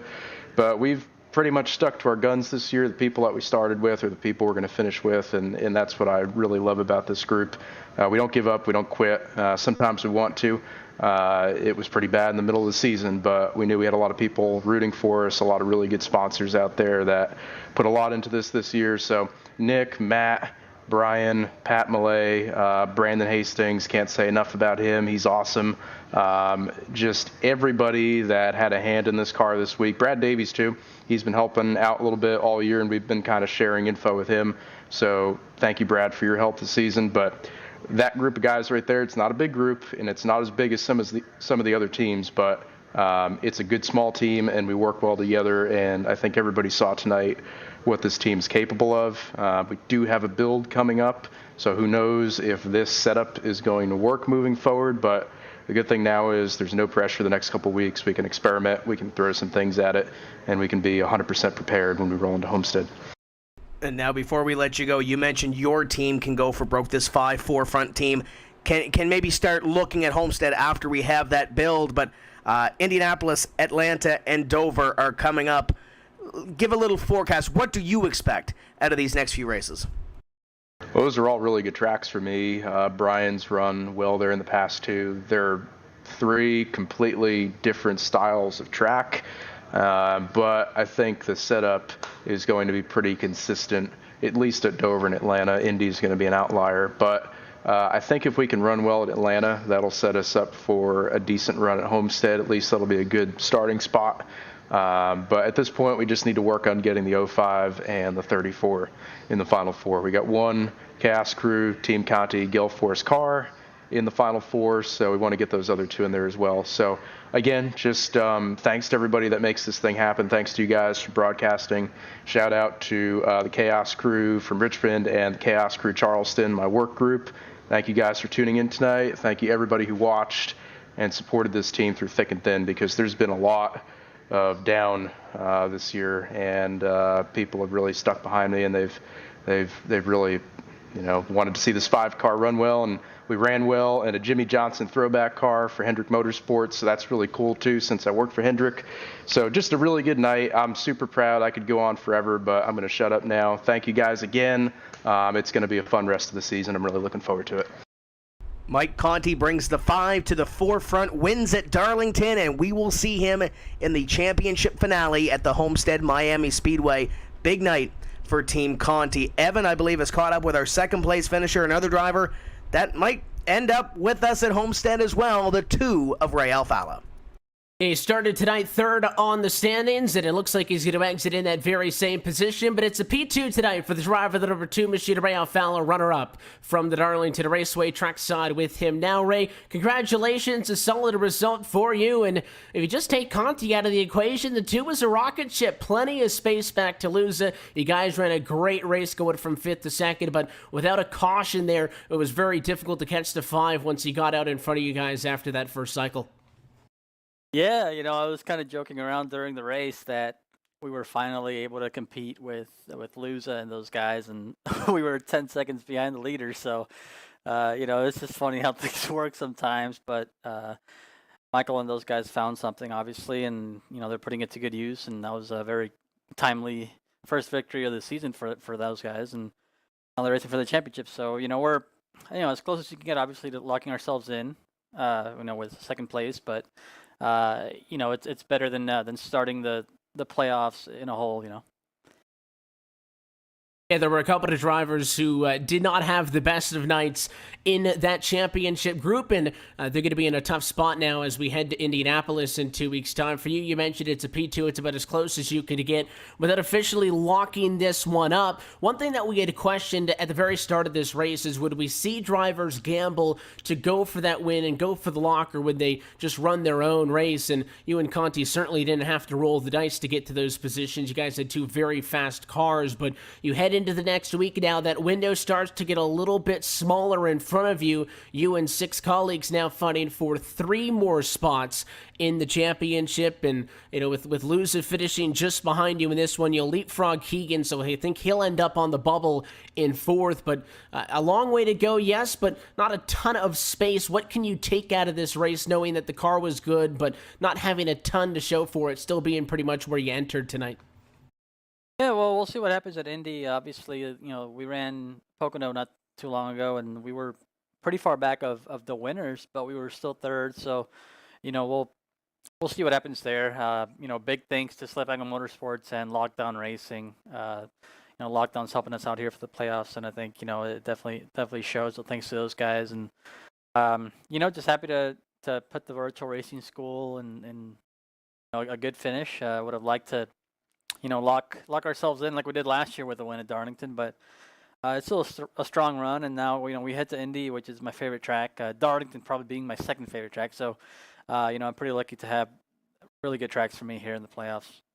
It was a point that Randy had made over the course of this race, was that if this one didn't pan out for you, Indy's certainly going to be one circled on the calendar for you. One of those unique racetracks that a lot of drivers head into just looking to get out of, and certainly I know that you're going to expect a lot out of that one. Atlanta as well, Dover on the calendar. You have had 14 races now to kind of size up the competition. Where's the confidence level, though? I know you weren't too stressed about coming into this one hanging out on the beach, but where do you sit now through one of the first 4? Yeah, well, I definitely won't be hanging out on the beach for the next few races, so thanks again to those guys for, they did pretty much all of the work. I just kind of showed up today and did a few laps and just kind of, ironically, I think I was the only one that, I ran a setup different from what everybody else ran, just kind of a gut instinct. And then I think myself and Chris Overland were the only 2 that ran that setup. And it was just a bit different from the others, and the others, like, they went like a lap down. So it was kind of surprising as far as how big the difference was between the setups. But we'll see what happens when we go to Indy. Obviously that's, it's just, I don't really know why I like that track so much. I think it's just because it's very rewarding if you hit your marks. It's got really long straights, so if you really nail the corners, you get rewarded heavily. So I'm pretty good at hitting the apexes there, and I'm looking to lock ourselves in. Tons of speed to take out of this one, Ray. I know it was a hard-fought one without any breaks, so we'll let you get out of here. We appreciate the time. Before we do, though, anybody else you want to say hi to? Yeah, thanks to Turkey and Liam for calling out, pit strategy and just help on the box. iRacing, Peak, NASCAR, and of course RaceSpot. It should be a fun race to watch. And thanks to everybody who participated in the throwback weekend. We saw a lot of cool paint schemes out there. So I think we took a little bit. We took it pretty far on the throwback side with only like 6 cars on the lead lap, but that's what it was. Good night for you and the team, Ray. Again, thanks for hanging out with us. Congratulations on the result, and hopefully we'll have a chance to catch up in 2 weeks. We'll see you at Indy. Thanks. See you guys. Second place finisher tonight from the Darlington Raceway, just behind him, Ryan Lewis. They were fighting for second and third for a good bit this evening. Your pollster ends up on the podium this evening, and trackside with him is Randy. Yep, I'm stood by with Ryan, and Ryan, it's been a relatively strong season for you as we finally get him in here. It's been a good season for you guys at Phenom, but this is really one of the first rounds, I think, in a while I can think of where you guys just didn't seem to have the greatest package of everyone on the field. I mean, you guys generally have tended to be, you and Keegan, the favorites almost every single week. This time it seemed like both the groups at Connie and then as well as those guys at Slip Angle, they seem to just have the pace on you guys. What do you guys think? What do you think you missed? Probably didn't do enough long run testing. I was really concerned before the race because the car started off pretty loose and then you'd get really tight for about 10 to 15 laps and then it went really loose again. And I figured we'd be going 61 laps, for a run if we went green. We really needed to get it tuned in for the long run. It was extremely difficult to do so. I mean, the first run, I thought I was way too loose, so I came in and I tightened it up a ton in the pits, and I was even worse. So I think you just had to be really loose and deal with it, and Conti did a great job of managing his tires, managing his car, keeping it out of the wall. I think I hit the wall 3 or 4 times in the first 15 laps during the tight phase, so that definitely didn't help, but I didn't have anything for him. I think I could have battled with Ray. He got his car a lot better towards the end as well. Just managing your tires, I think most people were just overdriving, and Conti was pretty much driving on par. Just needed to do more long run testing and practice, and I think we'd have been all right. Now, talking about the traffic here at Darlington, because really after the first stint, you guys out in front, you're pretty much in the thick of it. Know that there was a fair amount last week at Texas without any cautions, but was this pretty much the worst traffic you've had to deal with all season? Yeah, it was bad. It's really hard to pass at Darlington. I got into it with David and Chris. I want to say sorry to Chris. I don't know, I turned in just a tad late and he turned on a little bit earlier than I thought, and I put him on the wall. But it's super hard to go on a turn one side by side, and it's nothing really that you ever want to do, because that's likely to happen. So sorry to him. And David, I kind of got in too hot and hit him in the door. Luckily, I was able to catch it on the apron. But Darlington's super, super hard for traffic, super hard to pass. Just a really tough track. You want to go low, you lose a lot of time, especially early on, and it's really hard to stay off the wall. So we definitely didn't do a very good job tonight. Hopefully we do better at Indy. Indy is one of the main tracks that I struggle at, though. It's like the only track that I feel like I can't just go in and contend for the win just based on speed. So we got to put in a lot of work to Indy and Dover, and I can't remember the other chase track, but we're really good at Dover and the other track that we go to. So just want to get a good finish down at Indy, keep our points up. It's going to get pretty crazy if we get another chase driver winning at Indy. Just be locking people in, and we might not see anybody in on points, and I think we're only going to see one driver in on points. So it's going to be really tough. Everybody's super fast. We were 1, 2, 3, 4 tonight. So just got to bring our game for Indy. Atlanta is the track that you were forgetting that'll be happening after Indianapolis. Yeah. But thanks for joining us, Ryan. Congrats at least on the third place finish. Gets you some good points for sure on this one. Before we let you go, who gets it done for Phenom and for that number 6? Yeah, thanks to everybody at Phenom. We put in a lot of work this week. We came up a little bit short, but with it only being 1 week, we didn't have much time at all. But I believe we have 2 weeks going into Indy, so we should have plenty of time to work on it and work on our long run speed. So hopefully we get that tuned back in, because we've consistently been the fastest cars on the long run. So looking to bring that back for Indy and carrying on a strong finish. Thanks to Fast Track Sims for coming on board, staying on board with us for the chase, and hopefully we get them to Homestead. Have a good one, Ryan. Good luck in the next couple rounds. Thanks. Next up, we have one driver who did a fantastic job running his way through the field, not only getting through lap traffic, but through race traffic as well for position. 34, Matt Busa comes home P4 and stood by with Tim Terry. Well, Ryan Luza just said it was hard to get through traffic and make passes tonight. Matt Busa, what do you say about that? I say it was a lot of fun. Pretty doable with the dynamic track. You come from position number 30 all the way up to position number 4. Obviously, with an 8 of a caution flag, it might have helped you a little bit. But 4th place, all the way back from 30th, you have to be happy with the effort considering there was no yellows. Oh yeah, very happy. I wasn't too disappointed that I had to start in the back because I didn't really put enough effort into qualifying and testing. So I don't feel like I deserved a high starting spot. But I mean, in hindsight, I don't think I would have beat Conti, even if I started ahead of him. And so I probably gave up just 2 points. I think I could have got 2nd place, but I mean, definitely a really good points day. Great way to kick off the playoffs. I believe I'm either 3 points behind Keegan right now for the top 4, but either way, it's couldn't ask for more. And tie with your teammate Nick Ottinger unofficially for position number 5. Ryan mentioned it as well. It's almost like to the point now where all the playoff drivers are running well, and you might have that pressure to win to get in. Do you feel like that's going to be the way you get into the playoffs at Homestead, or that final race at Homestead, or do you see yourself getting in on points? I think you are going to have to win, just because, like Luza and Keegan are both going to be really strong. So I would say they would each win one of the next 3 races. So then we're just going to go to one guy getting out of points at Dover. And I would bet you that one guy was going to end up winning Dover. So yeah, it's going to be a lot of pressure. So where do we see the 34 in victory lane? Do we see it at Indianapolis on the new build? Do we see it at Atlanta, or do we see it at Dover? I would say either Indy or Atlanta. Dover is also one of my favorite tracks, but I know Lusa is really, really good there. I'm looking forward to Indy the most probably, because it's a flatter track.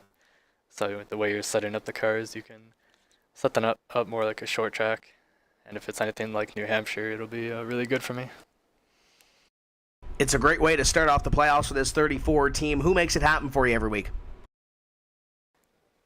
Yeah, I'd like to thank Lombard Bros Gaming, Joseph and Zachary. They came on board 2 weeks ago as a new sponsor. So it's great to get them a solid finish here. And also everybody at Radicals Online and their partners with 6 Oddways, Joel Real Timing, Cranfield Simulation. And I gotta thank Team Conti and Gale for Sim Racing for all the work we do on the setups. I think we showed we had a really good piece tonight with Conti putting on a clinic, and I believe Nick and Brian both finished in the top 7 as well. Definitely sending a statement here this evening. Matt Busa in the 34 comes home in position number 4. Randy, he'll be one to watch in these next 3 playoff races. But all this talk about playoffs, and you've caught up with the driver that's the highest of the non-playoff drivers here tonight at Darlington, Logan Clampett. Playoffs?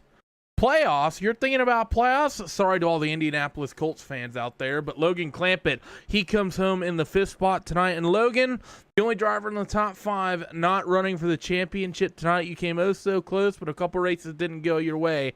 How bittersweet is it to take a top 5 here, knowing that if you had had the points, you'd be well in contention going into the next round? I mean, it's a heartbreaker that I didn't make the playoffs, but drivers have their bad years, so that's that. But it's pretty cool to be the first guy not in the playoffs. To finish top 5 there is pretty amazing, especially my first top 5 of the year. It's been a rough season. Now, talking about, not being a playoff driver, there's, of course, all the talks about whether or not anyone will be able to get into the finale at Homestead, or if some, if Chase or if playoff contenders win every single round, then, of course, those top 4 will pretty much go right their way through. Think you might have any sort of hope of being able to play spoiler and ensuring that a non-playoff contender at least wins one of these 4 races before Homestead? I mean, it would be pretty cool, but these guys are very quick and they work very hard for each race. So we'll just have to see if we can get lucky for a win, but because we probably won't win it on speed since Keegan and Luza and the GFR guys and Team Conti guys are getting up there with setups now. But it would be cool to have a win and play spoiler. Well, thanks for joining us, Logan. Congratulations on the top 5. Before we let you go, who gets it done for that 46 and everyone at SemiCube NX Racing and the Chaos Crew? Well, thanks to NX Racing and Dead Zone Racing. We worked with Dead Zone this week. Mainly Houston, Colton, Ashton Crowder. They put together an awesome car for tonight. And Chaos Crew, Richmond Raceway, SimSeats, Granite Devices, SimuCube, V Racing, SimLab, and just keeps going on. And also thanks to JDR Graphics, JD Laird, for the beautiful scheme for tonight. Might keep it for the rest of the season here. I really like it. Well, it'll be definitely interesting to see. You wouldn't be the first one. I think Phil Diaz did the same thing last year, ran his scheme as a throwback scheme for Darlington, and I don't think he's changed it since. But thanks for joining us, Logan. Congratulations on the top 5, and good luck through the rest of the season. Thanks, Randy. They're the final interviewee of the night, Evan. You're back in control. Yeah, big thanks, as always, top finishers, for giving us some time post-race to talk with us. There's another look at your top results from this one. Again, caution-free start to finish from the Darlington Raceway, and we get an opportunity now to take a look at what the updated championship picture will be as we head into Indianapolis. Again, that's the overall points. Consider, though, Michael Conti's going to lock himself in, so bump him up to the top. It'll be Luza there 4 in second, Alfala third, and Keegan Leahy fourth. Will be 3 points ahead of the cut line, where there is a tie for the first driver on the outside looking in. That is Nick Ottinger and Matt Busa, Randy, both with 2,037 points. Zelensky and then Shelton, though, starting to get a little bit iffy, almost already in that territory where you're looking at either needing a great result and some issues with some of the other drivers or a win. You do not want to start behind the 8 ball, and those drivers in 7th and 8th did not have a good afternoon. Definitely didn't. You don't want to start the panic mode a little bit too early, though, so if you're Zelensky, if you're Shelton, you kind of have to, you don't want to panic just yet. I mean, obviously, going into Indianapolis, Slip Angle always has a good package there. We'd always talk about Ray Alfala being very, very good at that race. It very well might be a situation where if Zelensky and Shelton can get a good set underneath them, they may be able to run for good points as well. But if they don't have good results at Indianapolis, it's panic time. And of course, Indianapolis Motor Speedway has been a common topic over the last half hour or so, Tim, as we've previewed that one with some of these other drivers. Interesting to note that Luza maybe not necessarily a big fan of that racetrack, and Ray Alfala is. There's a look at your upcoming schedule. Again, Indy, Atlanta, Dover still on this round. Homestead is that winner-take-all season finale, but what are we looking for next week as we head to the Brickyard? I think coming into this one, I would have said Ray Alfala would have went to victory lane, just the way he's been running and the way the history has been. But obviously Michael Conti has been strong, and he mentioned it too. He's got satellite teammates in Matt Busa and Nick Ottinger. I think you got to watch them as well to be strong. And the one thing that Busa said as well, and he's on the other side of that cut line, and he's even admitted, I got to win in order to get into this thing. I can't rely on the points picture. So it's going to be a very interesting 3 rounds going towards Homestead. And Michael Conti mentioned new build coming out. There's so much to talk about in 2 weeks' time, but the pressure is on for those other 7. They've got to essentially win and control their own destiny to go to Homestead. And we look forward to all 4 of those races still to come on 2018. But with all of that being said, round number 14 falls into our rear view mirror. As always, we have to thank all of the people behind the scenes who makes these Tuesday night races possible. For East Vandaballo, for the camera angles, Simon Grossman, Kevin Papey, their team on the broadcast CG. For Andy Warner on the graphics, of course, Will Vincent, Hugo Luis, Drew Adamson, Cisco Scaramouche, everybody else at RaceSpotTV and iRacing, and for your team tonight. For myself, Evan Pasoko, for Tim Terry, Randy Cheneth, and our director, Hugo Luis, want to thank you for tuning in and congratulate Michael Conti, first-time winner on 2018. He's headed to the championship race in Homestead. The playoffs roll on into the second of 4 races, though, on this round of 8 in 2 weeks' time. That one comes on September the 11th for the virtual Indianapolis Motor Speedway. That race and every race on the road to the championship in the NASCAR Peak Antifreeze iRacing Series going to be found right here on RaceSpotTV and the iRacing Esports Network. Until next time, good night from Darlington, and we'll see you from the Brickyard.